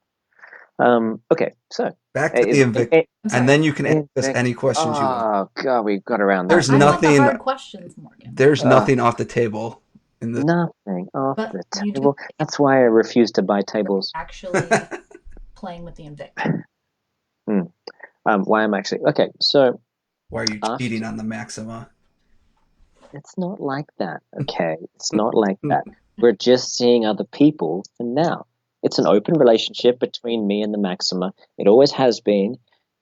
For a long time, we just stayed exclusive, and we felt like we were enough for each other. Did she give you a hall pass? Is that's what's going on? Yeah, around 6 months of continuous hall passing. It's pretty impressive, actually. Nice. I've honestly never met someone quite as forgiving as Maxima. She's lovely, curves, wonderful curves. I mean, God, the curves. Let me just have a look. Get a gander at that beauty. Isn't she adorable? Oh, beautiful. Yeah, she's lovely. A lot of people don't know that their head shape, is the exact shape of my head, like the upper Did they image. do like a plastered cap? Yeah. It was one of those things. Yeah. All right, it's getting a little warm in here. It's still like 100 degrees in the desert. Ooh. Obviously, in my apartment, it's only 97. So, Much cooler. Much right? Definitely. And I still haven't. There's no name for this hat. It's not like Steve, the legend. So I'm not that partial to him, to be honest. Anyway, something about Invicta. Yeah, it's great paddle. I tried it. I was warming up. I don't know. I tried it a few times, and then one time there was no paddle around. I think my better half, Jen, needed someone to warm up with her, and she had an Invicta, so I hit a few balls, and yeah, it's like, oh God, it feels like it's hitting the sweet spot every time, and I've never experienced a ball hitting the sweet spot. Um, jokes. I was I've gonna done say, it. or I've hitting done the it. spot. Period. I've, I've done it. I've done it 3 or 4 times, and I could tell you It's exactly the just day. that silly awkward silence. I'm not a big sweet spot guy, honestly. I feel like my best shots are the miss hits because people might assume Oh yeah, that just I'm going to hit it. I'm going to hit it unpredictable, well. hard to defend against. Yeah, exactly. Okay, please So, continue. um, anyway, hit with it a few times and realized, it doesn't give up that much in power, but it does add a good amount of the defensive characteristics that I kind of needed. I felt like I was getting caught out in transition a lot, and needed a paddle that would help me, find more of the surface area on a regular basis. And I was prepared to give up a little bit of offense to have much better defense. Yeah. And yeah, Do you care about like the weight or the size of the handle or anything, or is it yeah, for sure. like Um, What you go to? what's your go-to? well, at the moment, I'm comfortable. I think it's 5 1/4 long. Um, I tend to wrap a little higher up, so I've got some extra room. Sometimes I like to hit a two-hander, either. Following the trend, huh? Yeah. There's something about it. Um, and in terms of width, yeah, the 4 1/4 and 1 over grip is good. Often I'll use the IQ grips to mold around my hand to get a better feel. But we're actually in the process at the moment. Selkirk, where they're coming up with the new design, which is going to be nice. I think there's going to be a next generation Maxima afoot in the not too distant future. So one of the reasons I was happy to try Invicta is, testing out different sizes and how that feels to help out with the design process Is this for the next Maxima. has Selkirk given you permission to drop this kind of insider information here about the new stuff coming out? Oh, certainly not. No, definitely not. I'd be surprised anyway. I'll check my inbox. Well, I mean, you'll find out later anyway. It's fine. Right. But I feel like it's kind of manifest destiny. Yeah. um, good. Yes. So we got a question from Robin Peng. She said to ask, how does your game and style of play, how has it changed from using the Maxima to the Invicta? Okay. First and foremost, Robin's a dude. So just yeah. Too. I'm gonna let. I thought I just said Robin Peng asked. That's my Yeah. apologies to Robin. Yes. Like we just lost viewership. Robin can be whoever they want to be, Morgan. So I'm gonna let you just think about what you've just done. You discard our viewership. Yeah, it's never going to be the same again. Sorry. Okay, well, you haven't lived that long. Oh my God, I'm looking at a feed of myself. Oh God, I'm right next to you. This is. I had no idea. Okay, now I'm realizing. Robin. Oh, good old Robin. Yes. Did your game style play change from? Well, okay. So I think every play, and this is what happened to me. You've got to figure out what if the paddle you're using is the kind of paddle that it pays to end points quickly using power and spin, or if it's something that it pays to just be hitting dinks clean every single time and being incredibly precise up at the kitchen line and everything in between. I find the Invicta is a very good, well-rounded paddle. The Maxima was incredible for someone who wanted to be very, very offensive, and I'm a very offensive person. I'm not gonna lie to you. Yeah, no, she agrees. In many ways. Yeah, I mean the odor aside is The everything else. the thing. The general aura. Yeah, yeah, Um, yeah. um, so at some point I thought I should probably be nicer. Um, Maybe I'll win more friends and alienate less people. So I thought, if I just play in a style, it's a little nicer. Still do some sneaky stuff, but play a little more conservative from mid court in the transition area. Dink some fifth and seventh as opposed to trying to parade in like a bull in a china shop and wondering why that didn't work out against Matt Wright. Yeah, so that was the plan, and it was almost an instant win in terms of just game improvement.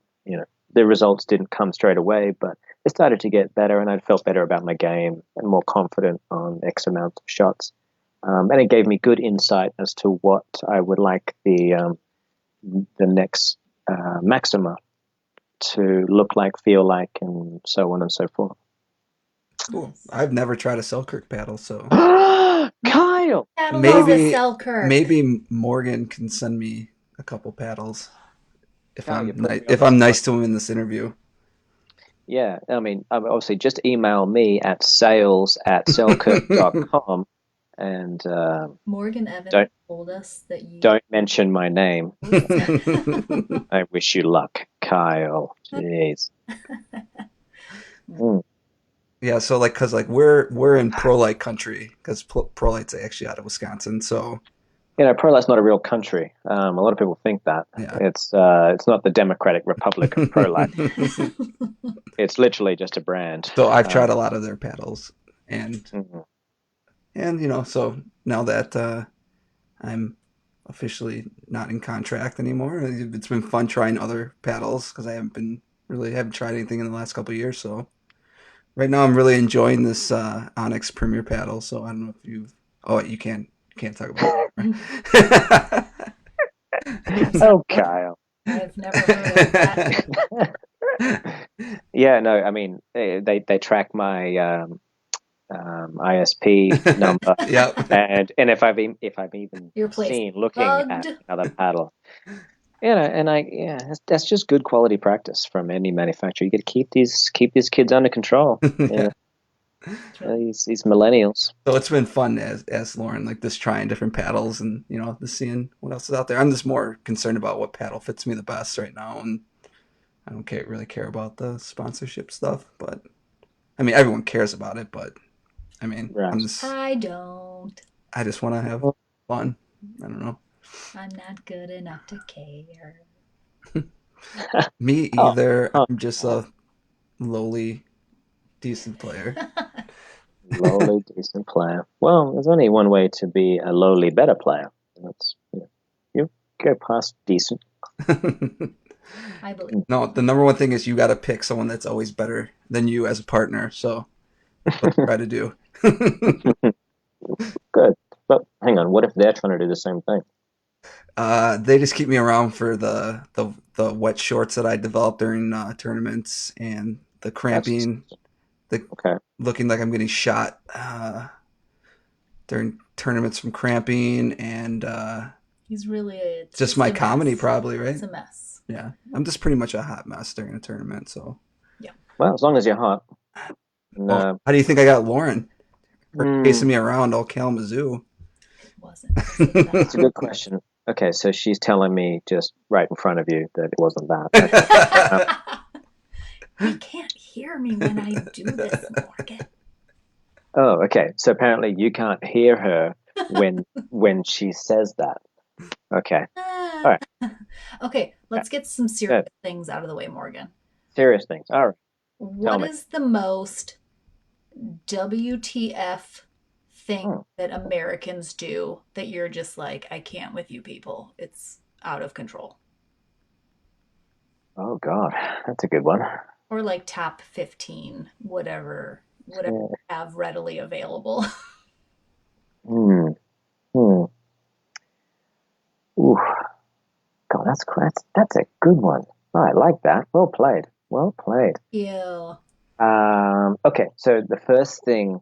that I was most shocked at was the propensity for prescription drug advertisements to essentially be the bulk of your movie experience. Oh, Like, when I arrived and I tried to watch a movie, like a 90-minute ridiculous Adam Sandler movie, like there's any other kind, that somehow became 2 hours and 45 minutes because of Viagra and Cialis and yada yada yada, where the side effects that generally always include death pretty quickly. Always.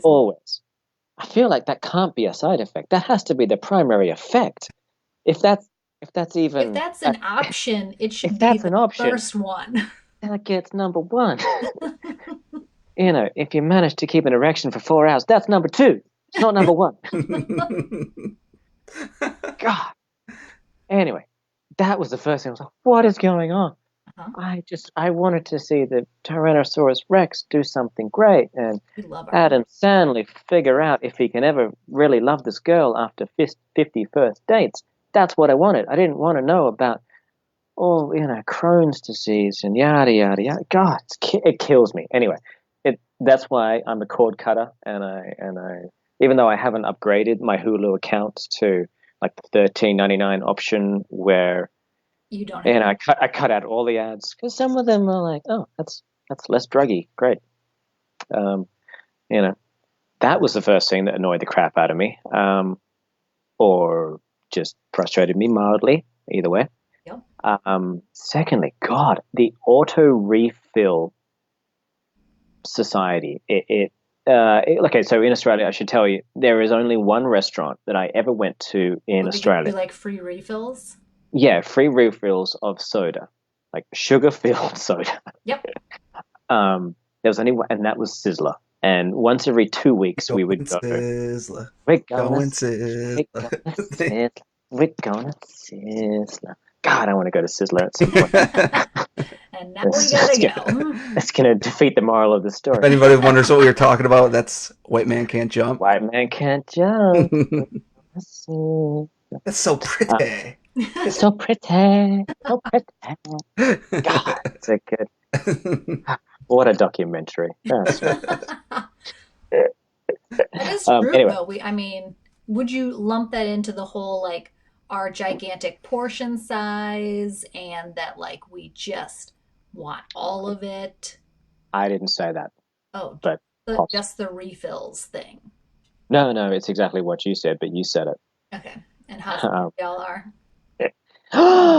You two look very slim, but you do know. Got done calling me Tubbs before the interview, so that's what that was about. Yeah, because I remember you guys did tell me, there was some personal stuff going on, and you're not sure if this whole thing was going to run. We almost had to cancel. Because Tubbs over here. It's too okay, so Kyle, tell me, how you doing, bud? How are you? Let's honestly, how are you? Do we have enough? Do we have any tissue around? Do we have enough? How are you really doing? You're on the couch, mate. You're on the couch. His feelings now. Where's the chocolate? Where's the ice cream? It's the whole live with Lauren thing, isn't it? Yeah. It is a big burden to bear. It's tough. You had the big dose of it during the tournament. I know, but we had. Yeah, but there was always space for me to walk away. You're literally kind of locked in there. Yeah, we live in about 600 square feet, so there is no. It's just this all the time. All right, now I know why you guys are doing this. You guys just need cash. You don't even know, Morgan. I really don't. Man. All right, so all those people that were going to send me millions on my PayPal account, I want you to send 3% of that to the Keep Lauren and Kyle Together Fund that they will be shortly opening up on their Facebook site. Also with a Hotmail account, though, as well, because those are the most legitimate. Yeah, like a very hot mail, like a really hot mail, like Kyle. Yeah, exactly. Yeah. Sorry, you guys can send my cash to the Caymans. Like, I'm not paying that tax on it, so. Yeah. I have one. You're gonna want to give them a specific account if they just Caymans. Just any. I'm not even sure Bond is gonna find that for you.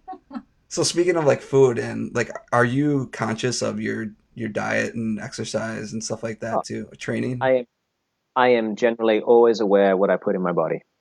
And when you say I'm conscious, yes, I rarely eat when I'm sleeping. And if I get knocked out for some reason, hit by a golf ball, center, you know, I don't eat much. So yeah, I'm very conscious. So what was that sandwich you were eating before? Oh, this is lovely. This old thing, well, I've lovingly placed X amount of, it looks like 4 pieces of homemade turkey. It's pretty good. Did you kill that turkey in your backyard? No, I talked it into suicide lovingly. It donated its breasticle Mhm. um, towards my sandwich. The wheat that I've used for this lovely whole grain wheat bread You did comes from, as yeah, well. well, yeah. I have a mill in the front, just in front of the door. The neighbors don't like it, so let's not mention this. I keep telling everyone it's it's the guy below me, and people believe me, even though I'm on the bottom floor. It's a little strange. Um, God, Hmm. lost an earphone there. Oh no, careful. The tomatoes, hydroponically grown in the laundry. Um, and I've put it all together with some lovely real foods mayonnaise. Not I veg. think, come on, I'm Lauren. sorry. I thought Lauren, just went that's with so cliche. Do you want to see the knife that I cut it with? that's not a Jeez, knife. that's a knife. Yeah. Um, Thank you. We yeah, just no, actually, I'll be very honest with you. A a cart superintendent, I guess, at a golf course that I was at today, uh, came around with a bunch of food, and this was literally sitting in my golf bag for I don't know, probably about 5 or 6 hours. Is there a limit no, to at what point mayonnaise starts to go? Don't ask him. He'll eat literally anything. no shame. Absolutely no Literally. shame. Okay, good. Well, I'm still living. I mean, we'll find out in maybe like right. 30 minutes. Okay, we'll plan for another live with Lauren in 3 days, and if I don't make it, you know what? We know it was It that was the sandwich. mayonnaise. It was the sandwich. Mm, yep, Yeah. yep. Mm. So, do you Um, have any questions you wanted to ask us? Apparently, Yeah, where's since those hard hitting where are those hard questions? hitting questions at? hmm. Well, so Kyle, what's your next tournament for a start? Focus, Uh, focus. I don't have a next tournament planned at the moment, Uh-huh. so we're just taking it day by day. Uh-huh. Okay, and how's the relationship going? Uh, His pickleball my partner pickleball, relationship my or pickleball our partner. relationship? No, no, this whole, it seems like you really like this Lauren chick, and Lauren, I don't know, you seem like you're okay with him. How's that working out? Like I sent her off to Utah. You know, I said, Oh, do not come back unless you bring on a very highly He bald, was like, entertaining guest earn your in stay. your stay. hmm, Um, but interesting. but yeah, we almost break up daily, so there's that. It's like we're very on and off again. It's the whole like, we were on a break. It wasn't a break. I don't know Oh, what you're snap. talking about. Who's to say? Kyle, how do you feel about that statement that she just said? Do you feel like that's true? Are you on and off? Uh, What's the real deal? we're always on the on, right, babe? On the on. Okay, The on switch is on. We're burning that electricity bill. I see. Okay. And do you feel like live with Lauren is better than say, I don't know, current with Kyle? Who's to say? Hey, Do you feel like she's really just decided to wear the pants here, and you're slowly and surely being like, you know, We have this discussion. We phasing him out. we have this discussion. Like I'm the brains and she's the talent, so you just got to know where your place is in the oh, okay. in the relationship. Did you see It's these like lights, Morgan? it's like a good pickleball relationship. You got to know who's the BIT and who's the Oh, and what does BIT stand for? BITC and then star mark on there. Like you just got to know your That role. The H I see. I see. Okay, right. HBIC. Well, there you go. And who has creative control mostly? Who's really, you know? Oh, Lauren. Yeah, yeah. She can't see your eyes there. You can't see your eyes. That's good. Oh, there we go. Lauren, who comes up with most of the content? Yes, Lauren. Um, we're going to disagree on this one because not that I'm saying it's me versus him, but I feel like the content is a good, healthy balance between us.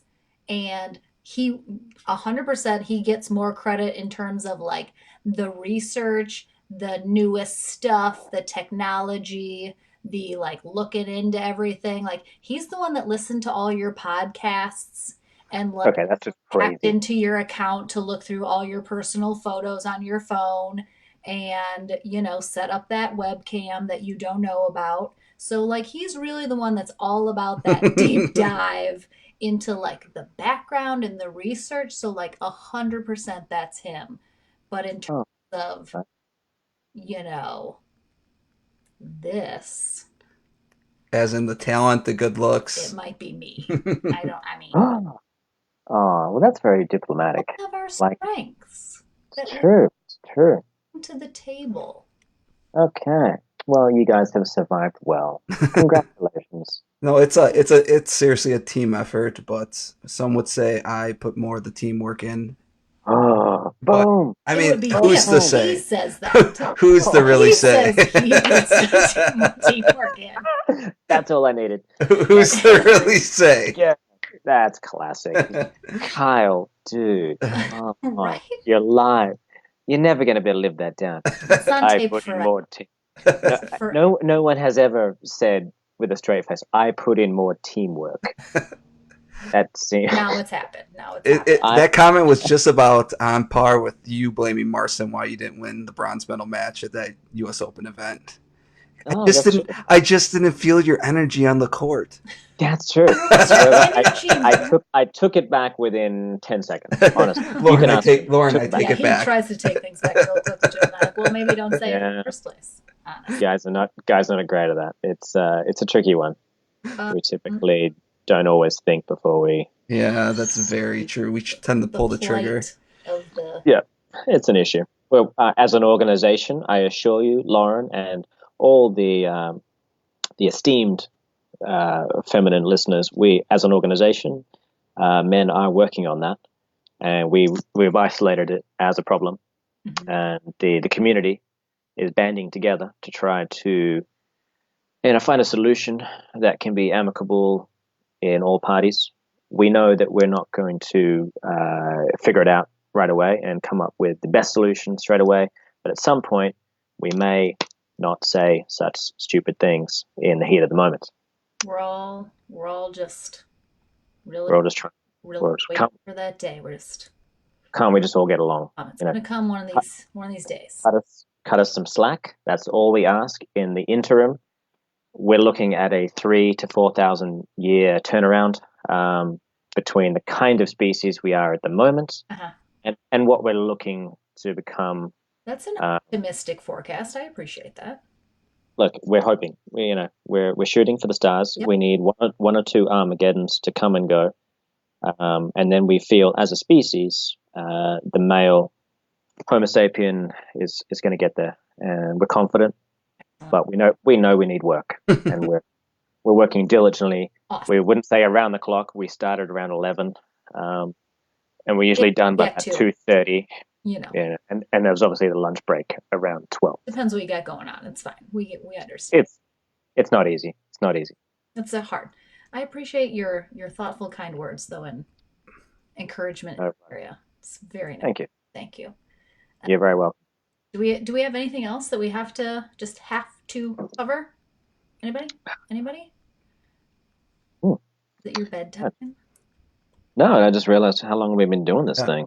I know. Hey, there's a thing from Ryan Sheffield. I think I know that guy. Yeah.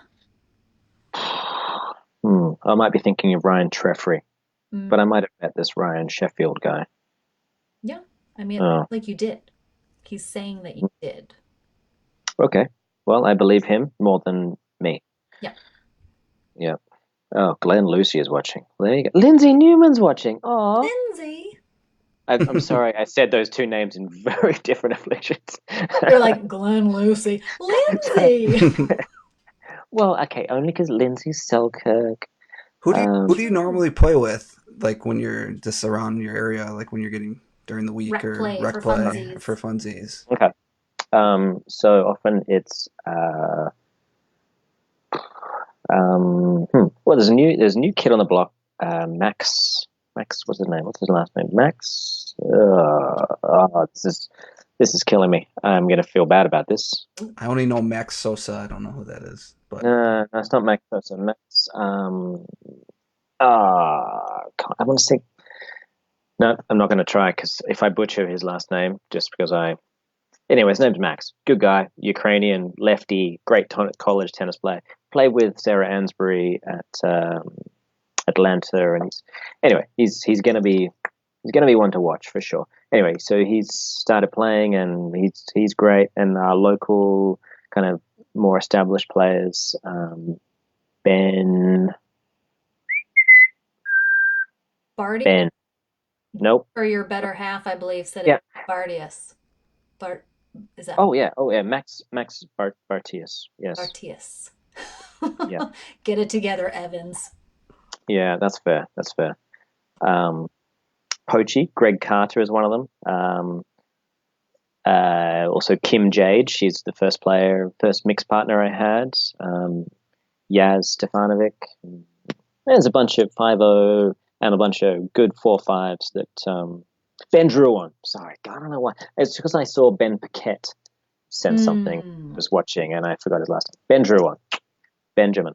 Um, yeah, we got like I don't know a dozen or more players that keep me entertained, and Nice. yeah, it's such a good community. It's so much fun. yeah. So do you have a large community around you, or Well, there's thousands of people that play, yeah, but but upper yeah, level so or the public parks and all the country clubs and whatnot that have lots of cards, lots of cards, lots of courts Mhm. are packed. Even now, it's still 100 degrees. But one of the places I coach, Palm Desert Resort, um, has 8 courts going, and on the weekend they're just slammed, and it's literally 105, 110, but people still love it. They're just Awesome. out there. They're committed. It's good. Glenn Lucy just commented, I just tuned in and I swear Lauren mentioned my name. Is that right? It is Glenn, but you're going to have to ask Morgan why we were mentioning your name and he can explain himself. but also Glenn Lucy. Yes, I do get to play with the great Chuck Feinstein, who you are playing with at Nationals. If anyone didn't know, Oh, I get to play with him on a weekly basis. Chucky, Chucky. the proud owner of the first Dur pedicure. True. What? Dura pedicure? Yeah. Oh Do my you gosh. know? Are you gonna steal that one too? I'll tell you about it Yeah, if do you're you not want gonna to steal steal it. it? Is that when you hit someone in a foot? In the toe. With, Yes. well, with In the Dura. toe? Are they wearing sandals? How do you know you hit him in the toe? No, It could be just on top of on the top of foot, the I foot. guess. I feel like it's a loose definition now. Anywhere in the like below the knee region, they're getting a little. I would call it the Dr. Scholl's. No. Okay. No. No. Bring that to I'm a, California, okay? Next time you be like, I just Dura pedicured you. All right. But you have to say it with like, You your gotta say it best with like us, hillbilly Billy. Yeah. accent. what about I just gave you a foot job? Okay, Rex Ryan, take it down, please. Okay, again, this is a family show. Well, I mean, pedicure, yeah, pedicure. It's just another name for a foot job. I don't know what country you're from, or I guess yeah, no, I do actually. You seem like you're from this country. Yeah, I feel like you can gather that by my accent as well. Is the American accent terrible? Does it depend where in America you are? Since we Only if, honestly, only if you're listening. Um, I rude. think often if you, these kinds of earphones in a on an airplane, um, no, it's fine. Honestly, and it's one of those things. there are so many different accents around America that some of them are delightful. I love it. I love the Southern drawl. That's very cute. Um, and I think everybody loves just a good deep Bronx accent. That puts you to sleep. It's just fantastic.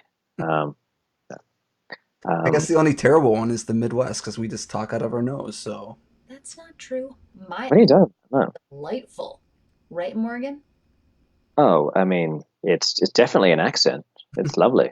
I mean, it's one of those things that is an accent, And and it's very much it's in the ear of the beholder. And let's not forget, fair the enough. grass is always greener on the other side. Um, so yeah, when American people come to Australia, they do very well. They do great. Really? Yeah, it's the same. It's the same situation. Everybody likes something that's a little different. Glenn, calm down. okay, back to Glenn. Glenn wants to know what He said were we back to talking me. about? Why were we talking about Glenn Lucy? Have you gotten to play with Glenn Lucy before? Yes, yes, I have. I mean, I haven't got to play with him, but I This is have seen every yes. point he's ever played because he puts them all on Facebook.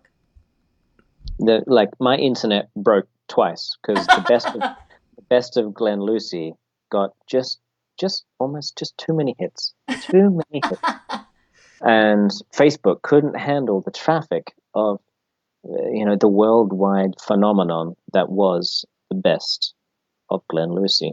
Mm-hmm. No, I mean, he's actually a really nice guy. And when I first met him, it was probably 3 or 4 years ago. I was living up in, I think, Marin County, and I went to play with Jordan Briones in Walnut Creek, and Glenn was there. And the dude had game. He always had an appropriate hat for sun. Um, but it was suns out, guns out. So he brought out the pipe cleaners, Mm-hmm. Yep. sure. And but it was always, I was so impressed he could use a 47-ounce paddle, um, and move around with it and do his thing.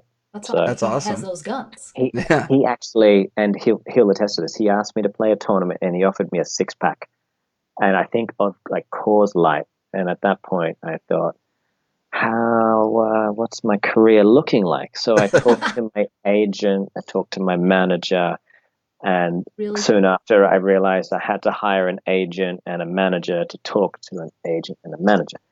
And then I looked at the expenses and I didn't do that. Well, So I talked to myself in the mirror, and thought I should probably get my shit together. Oh God, I said it again. well, there you go, Glenn Lucy. 3 times. Glenn Lucy just had his first segment on our show. I don't know what that is, but all right. Glenn, Her keep first making your mention? videos. Don't listen to them. Just keep Hey, no, I still didn't said say to watch, anything bad. do the videos. Yeah, keep keep breaking going, the man. internet. Hey, you do you, man. You do you. Dad, That's what I said. You do you. You do you. I see you. Sorry. Classic. Do you, Christopher Wall. Oh, do you like any other American sports since you've been over here? Baseball, American football, Bowling? bowling, okay, cornhole. name some more. Oh, cornhole. Yeah, I play that sometimes. That's quite fun. And are you saying sports that are innate to your average American that they're well known for? Yes. I watched that movie Moneyball once, and I thought that was quite interesting. That's a good bread. I like, I like football movies, and I like baseball movies, and I like, what's the other sport you guys play? American football. Did you Oh, even hockey. Do you hockey? Yeah. remember Hockey, yeah. God, the Mighty Ducks? Those documentaries were great. Quack, God, they're quack, good. That's quack, one. quack, quack. Yeah, quack. That's one of my. You remember Emilio Estevez? Oh, yeah. Estevez. Estevez? God, Go Emilio. back.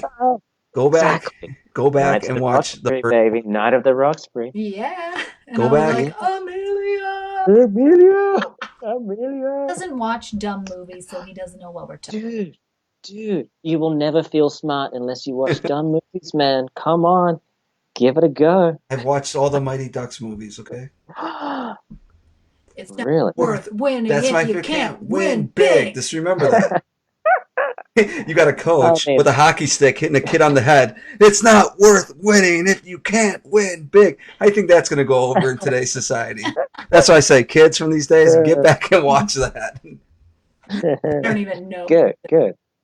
And obviously dodgeball. That's probably my all-time favorite American sport. That's nothing, brings together athletic activity and child abuse quite like dodgeball. So that's just it's a good time. Really, It's as American as apple pie. it is. Glenn Mm. Lucy said it was Foster's beer that he offered you. Oh, Foster's. Okay, yes. Was Jennifer his girlfriend? Yeah, Jennifer, your girlfriend? Did you meet her through pickleball or tennis? I saw it. She had tennis. tennis. Tennis. The Good old tennis. It's like pickleball for beginners. I appreciate it. Do you still, now that you've transitioned over into pickleball, like, do you still play tennis? Like, do He you still teaches enjoy tennis. playing tennis? And I know, but do you No, enjoy it still? but I watch at a very high level. Oh, Oh, yeah. I mean, I'm a good watcher. So I feel good about that. But no, Can you I can you talk about the state of your native country's tennis organization at the time? As in no. Kyrgios and who's the other guy that got in trouble with Leighton Mm. Hewitt? You want to talk? Oh, Tomic. Yeah. So what do you think Yeah, about Nick Kyrgios? Are you a fan? Do you like what he's doing on the court? Do you like his antics? yeah. Do you? It's one of those things. Like the world loves an anti-hero, right? That's and America especially, but Australia is right up there. Um, so when you got someone like him, that some people love him, some people hate him, but most people, either way, they either love to hate him or they just they're really like him. entertained. Yeah, they're entertained. Exactly. The kinds of shots he tries to hit and the behavior he has, it rings a bell for everybody, whether you like him or not. Um, so it's hard to disagree with his tactic in an environment like we are now. What he's doing wouldn't have worked 10 years ago, but what he's doing now, whereby everybody can see a 5-second clip of him throwing a tantrum, saying something crazy, doing something stupid, or hitting an incredible shot. We're in a media world whereby that can make you famous. A YouTube celebrity is no longer a contradiction of terms. Um, Australian sobriety is still a contradiction of terms. Fair enough. Yep. Yep. Speaking of Australia, um, Robin Peng, who is a gentleman, uh, Totally a dude. I've met him. He's great. he's a dude. Uh, What's the growth potential for pickleball in Australia? Your mom's still there, correct? And she's a pickleball player as well. yeah, yeah, yeah. She's actually, I believe at this point, certainly, she's still the president of the Australian Pickleball Federation. Excellent. Right? Totally. Yeah. And I remember giving her a lesson 3 or 4 years ago, thereabouts. She loved it. Took it back to Australia, and I don't know if anyone else was actually playing it at the time, except for maybe some tourists. But she took it upon herself to, try and inspire others and build courts and so on and so forth. So, she took it and ran with it. How's House on fire, you know. you can go home to Australia and play some pickleball? Yeah, yeah, yeah. It won't be long. I'll head back there in the not too distant future. Awesome. I'll try and put on my best Australian accent when I go back there. That's true. Do they, when Yeah. you go home, do they like give you a hard time because you don't, like, you lose your accent a little being over here? Honestly, I haven't been back. Ooh. The last time I went back, I think it was February 2014, and I went back to get my visa. You got to leave America to do a visa interview. So I went back to Australia in case it didn't work out. I'll just stay there. Did work out, I'd fly back here. Um, so yeah, but at that point, I hadn't lost too much. I feel like I have to pronounce my own name. Um, so it's so precise. I can't go to Starbucks and just say my name. I have to put on my best American accent. Otherwise, I get stuck with Norman, Gordon, and once I got Bolgan. Bolgan. That's not even a word. What kind of country do you have to be from if your name is Bolgan? And what kind of parents did you have? Right? I hope everyone adds that to their short list of baby names. We're gonna Bolgan. make it Yeah. happen. Yeah. I mean, there's no real short for that. There's no nickname that really bulge, Borgie? bulg, bulg. No, Boogie? bulgogi. I hear that's nice. I make a good bulgogi actually. Anyway, it's a train wreck. So, yeah. Anyway, I have to say Morgan. Yeah. Morgan. Morgan. God, it's the R. The R has to be so. Ugh, it's terrible. Do you guys? I want to hear a good Australian accent from you two. Come on, give it to me. Can't do You it. can do it pretty good. I can't. Come on, Lauren. Give You're me supposed to something be to say. Foster's. I can't Okay, do it. I want you to say, geez, Ben Johns is taking over a lot of court. Oh God, that's not even like inherently Australian. I feel like you got to I Yeah, can't do it. but it's something you might can't just say, say like isn't it? put another shrimp on the barbie. No, no, No, no. no. Firstly, that's just, I was going to say racist. It's not racist. It's very stereotypical, and I expected more from you. You Jeez. were like, that's not a knife. This is a knife. Yeah, but I'm Australian. That's different. Oh, you're allowed You can to talk do it, about Midwest people all you want because sorry. you're Midwest. Well, can you give us your best American accent saying like, "Hey Chad, pass me another PBR." Hey, Chad. Hey, Chad. I know you're listening. Come on. Put your phone down, Chad. I need you to go ahead and get me a good PBR. We both know that that's just a great beer, and everybody should drink that. Chad Bursley. No one likes your name, Chad. Come on. You're one step away from jazz. Get me the PBR, Chad. Is that what we sound like? Yeah, that's pretty much it. Yeah. Chad. I mean, Come on, Chad. What up, I Chad? need you another. shouldn't have chosen Chad, honestly. Get me a beer, Chad. Lauren, well, maybe you should give Morgan your best California accent since that's how you and your brother No, like talk that's to not each other. true. No, hang on. Hey, whoa. What Eye for up? an eye. Eye for an eye, sunshine. I want to hear Australian. Let's go. Oh, Come on. Yeah, and the sentence I said something about Ben Johns taking over the mixed court. Yeah, good luck. Ben Jones taking over the mixed court. That was more like Oh English. God. But like English and Australian does have a similarity. I wasn't trying. I didn't say I could do it, man. Well, you didn't lie then. Do it. I can't. Yeah, You won't Kyle. even try. At least I Get it together. I can't. I don't even know where to start. give him like one word. No, I can't even do it. You were going to say bon appetit, weren't you? Bon appetit. Foster's. Australian for beer. That's them. All right. I'm going to do give you a little lesson. Is an easy way for every American to sound Australian for at least one word, at least 2 words. Okay. I want you both to say, raise up lights.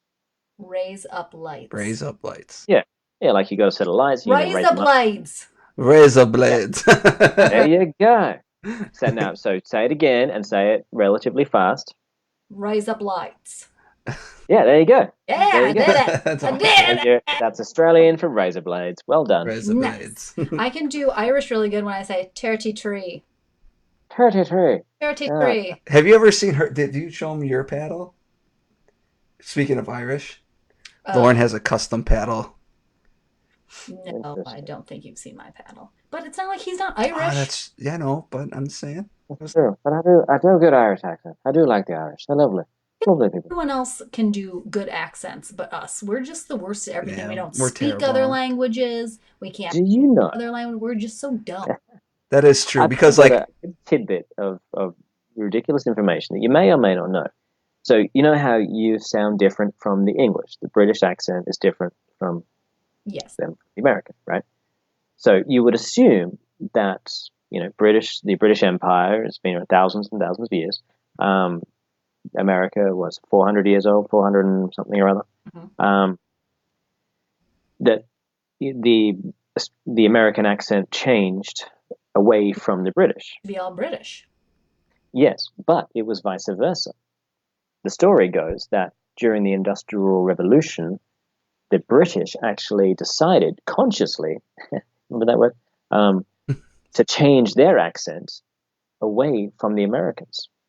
So the Americans sounded like the British, and the British sounded like, and the best I can find from readings was that they sounded a bit like kind of a Midwest but northern Midwest Do we accent. have real British accents? Yeah, they changed theirs to differentiate well, themselves from you guys. well, Isn't that crazy? the Industrial Revolution was only in the mid 1800s, right? So like they're Yeah. that's not It only that. took like 5 people ago, maybe six, for Oh, them to man, change their accent to accentuate different parts of different words to make sure they didn't sound American. oh, those bastards we lost Wow. to. I mean, that Yeah, makes sense because we wouldn't yeah, sound like what they sounded like because they created America. Wow. they did. They founded you. You guys created America. No one can deny it. You did well. You did some good stuff. The French helped out. Let's be honest. But We're you guys did. taking stuff from people, I guess. Yeah, There's that. yeah, Well, yeah. There you On that note of America stealing our country. go. But I mean, Australia, what? You guys are just a bunch of criminals? Isn't that how it goes? Sorry, hang on. What are we doing? Stealing countries? Australia was created as like a place Oh, to send criminals. we were a penal colony. Yeah, so Not they in the better. not good way.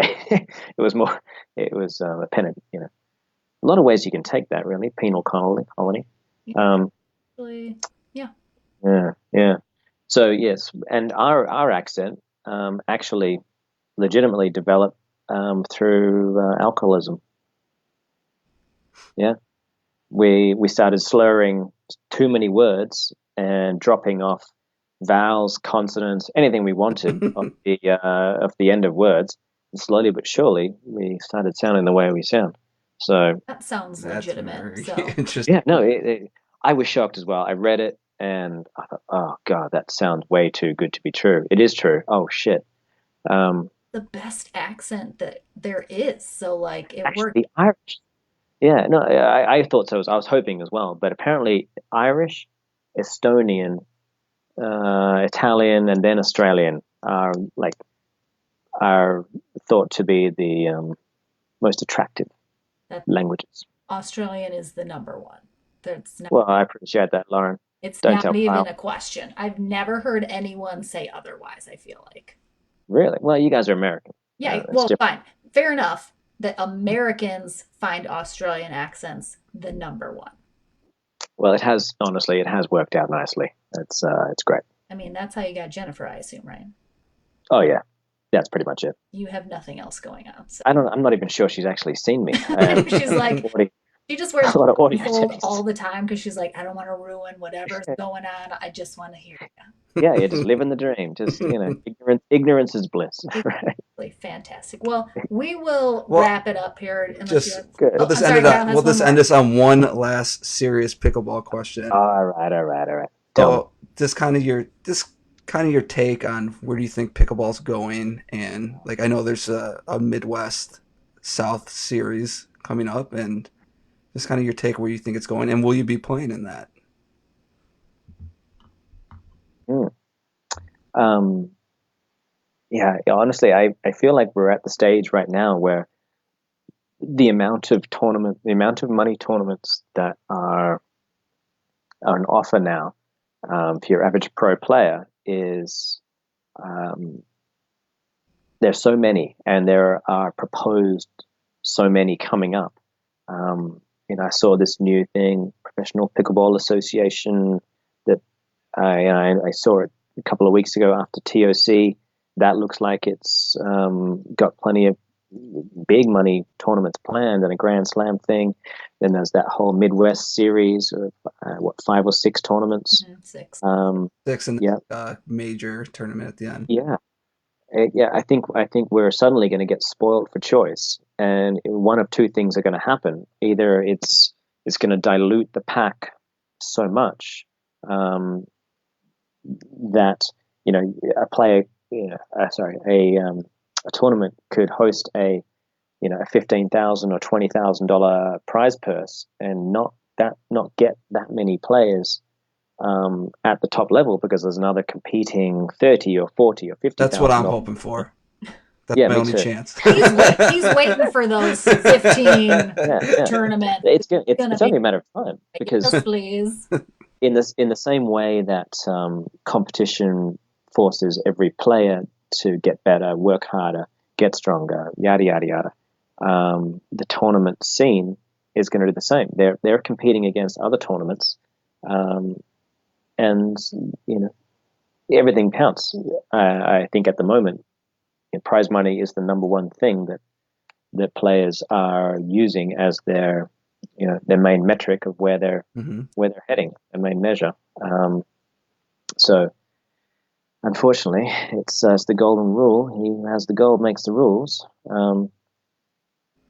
The more they put out there, it's better and better for the players. And 1, 2 years, 3 years time, suddenly you might have a couple of $1 million up for grabs each year, spread over 40 or 50 tournaments, and no good professional athlete out there that may be a little bit past their prime in their original profession is going to look at that and think, well, it's not worth it. I'm still a tennis player, or I'm still a badminton player, or a ping pong player. They're gonna go straight in. And hopefully the revenue from those kinds of things are going to trickle down to grassroots and help grow the game in schools and college, university, so that within 10, 20 years, it's a legitimate college sport and a sport that can be seen by the rest of the world as serious enough to be considered for something like the Olympics.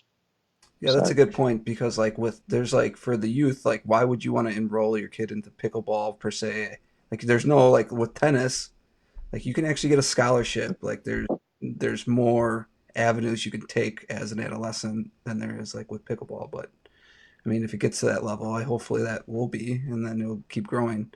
And yeah, so you excited to play with Jessie Irvine? I know you have a tournament at least. I think you said it. Yeah, what do we got? We got nationals together. You have nationals together. She's gonna be a powerhouse on the scene for sure. She's already. She already is, obviously. I know exactly, and she's just coming onto the scene. Yeah. Well, we've done a few together already. What did we do? SoCal and US Open, I think we had. And she lives pretty close, a couple of hours away, so we get to practice a little bit. Having someone next to you, firstly, as strong as that, not just physically. Obviously, it's easy to look at Jessie and see how physically strong she is and how hard that two-handed backhand comes firing through. But that's not what makes her as good as she is. What makes her as good as she is and will help her reach her potential. She hasn't found top gear yet, but she will do soon, I'm sure. What's going to get her there is the mental strength she takes away from playing top level college tennis and professional paddle tennis that became pop tennis.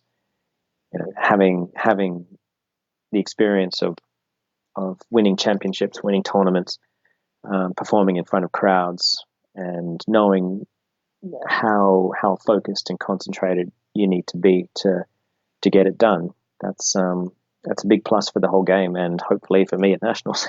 Yeah, I mean, we talked about this before, then like the pre-interview, like we were talking about this how important the mental side of the game is. I kind of talked about this earlier in the podcast, like when I was coming up, like winning how I felt in a 3-5 tournament in a gold medal match is exactly how I feel in a 5-0 gold medal match. Like the learning how that there's something to be said about learning how to win and be able to perform your best in big situations and learning how to do that. And I think I see a lot of people, they like kind of skip those steps and but it's each their own. But that's just my take on that too, a little bit. So, Yeah, I mean, you got to remember, like winning is a habit, hmm just like losing is a habit, and it, if you go on an unfortunate stint, it it takes a little bit of time to break that habit.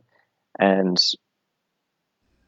on the other side of the coin, if you get on a good run of winning games and winning tournaments and winning a lot of matches in a row, then your mindset quickly forgets what it was like to lose a match, and all you remember is how you win and what it feels like to win, and you're already living in a winning environment. So therefore, it becomes so much easier to kind of manifest that destiny. yeah, that's kind of interesting because like we heard on your podcast, this one last thing, like this is kind of along the lines like sometimes winning created like depression state too. And I know Lauren says like I get that too. Like after winning a tournament, I should be super happy, but for some reason there's like a adrenaline drop, and I just like it's kind of like the what next kind of feeling. Like I don't know, it's very strange. Well, you work so hard for something and then like you achieve your goal and then you're like, oh, okay. I mean, I did it and now it's over. Yeah, yeah, that's true. I mean, I think you listened to the podcast I did, and there's a very good reason for it. And those people who didn't catch the recent Selkirk on serve, it's your body's, or sorry, your mind's mechanism to get you back out there, get you back on the horse, training. Because if you didn't go through that kind of depression, you'd be stuck on that high. And for what reason would you need to seek another high? And we all get this lovely endorphin rush when we hit great shots, when we win games, when we win matches, and obviously the ultimate is winning a tournament. So if you do that, obviously that high can only last forever, and everything what comes up must come down, so to speak. It's for me, it's different. I go through a daily battle, a weekly, monthly battle with pickleball, because I feel like my chances of what it takes for me to keep improving as a player, um, it's increasingly more and more difficult. And I think that's something that everybody feels at some point where you start to Absolutely. plateau, and whether it be the tools you've got or the body you've got or the time you've got or the people around you've got. There's so many things that can limit a player, but none more than your mind. And you still have to find, the best way to work with whatever tools you've got to do it. But the reality is people plateau. Your opening stanza of playing, sometimes for 3, 6 months, a year, maybe if you're lucky, you'll feel like your improvement is huge, and your rate of improvement is endless. But at some point, you run out of players that challenge you, or your body starts hurting for this, that, and reason, and you start to plateau, and that gets to be something that weighs on you. I've recently started playing more golf. I used to really like golf, and then I stopped for like 20 years or so. But I love it because there's so much room for improvement. The advances I can make in that arena are much easier. Yeah, And I that's really well said because like especially the higher level you get, like the increases are so minimum, like you don't see it so much all the time. Where like I'm still growing because like I don't have a background, so like I'm constantly trying to learn and trying to like perfect shots that like I always feel like there's a next level I can get to. So that's part of the fun in the process is the process. And I mm, think that the challenge is what's fun, and that's why like I enjoy it, because I always feel like I can get in better shape, I can get mentally stronger, I can have better fundamentals and technique, and like everything can be improved. So I think that's what's Mm, really fun to me is the process. But I totally understand what you're saying. good, good, good. I mean, if you enjoy the process, you know at some point the results will come. Yeah. If you only enjoy the results, you're in for a huge amount of frustration along the way.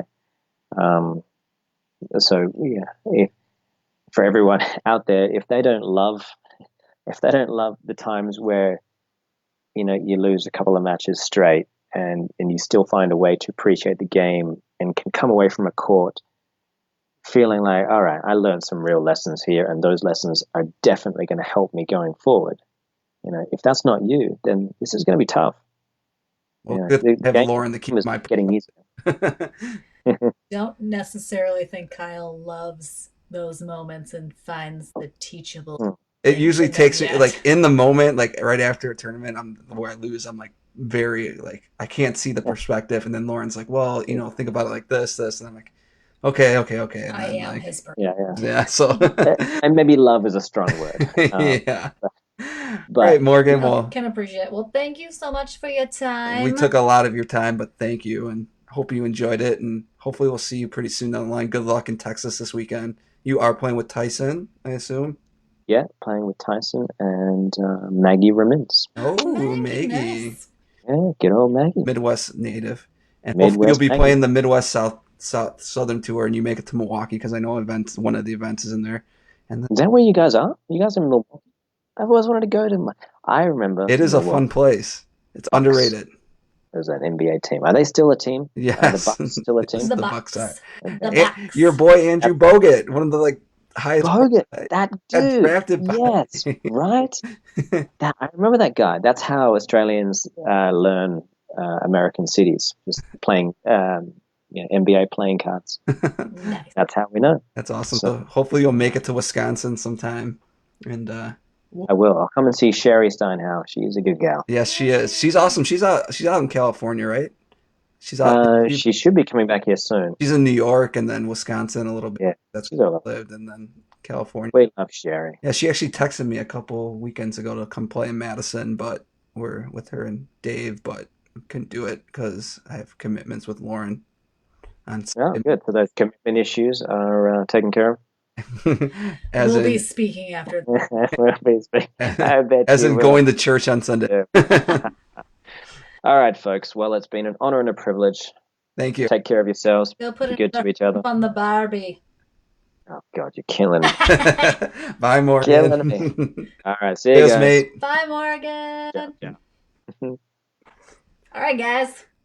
We did it. It's been a million years. Yeah. I doubt anyone is watching from the beginning still. But hopefully people come back and they watch this after the In fact, after parts. we were live, watch Morgan's interview. He had some awesome stuff. We had a lot of fun.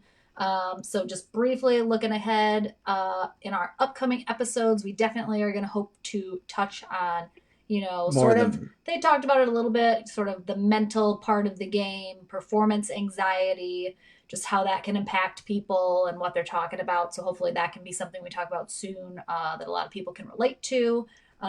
We, of course, mentioned Texas Open is coming up this coming weekend. It's this weekend. And then the Chicken and Pickle Franklin Masters is happening the weekend after that.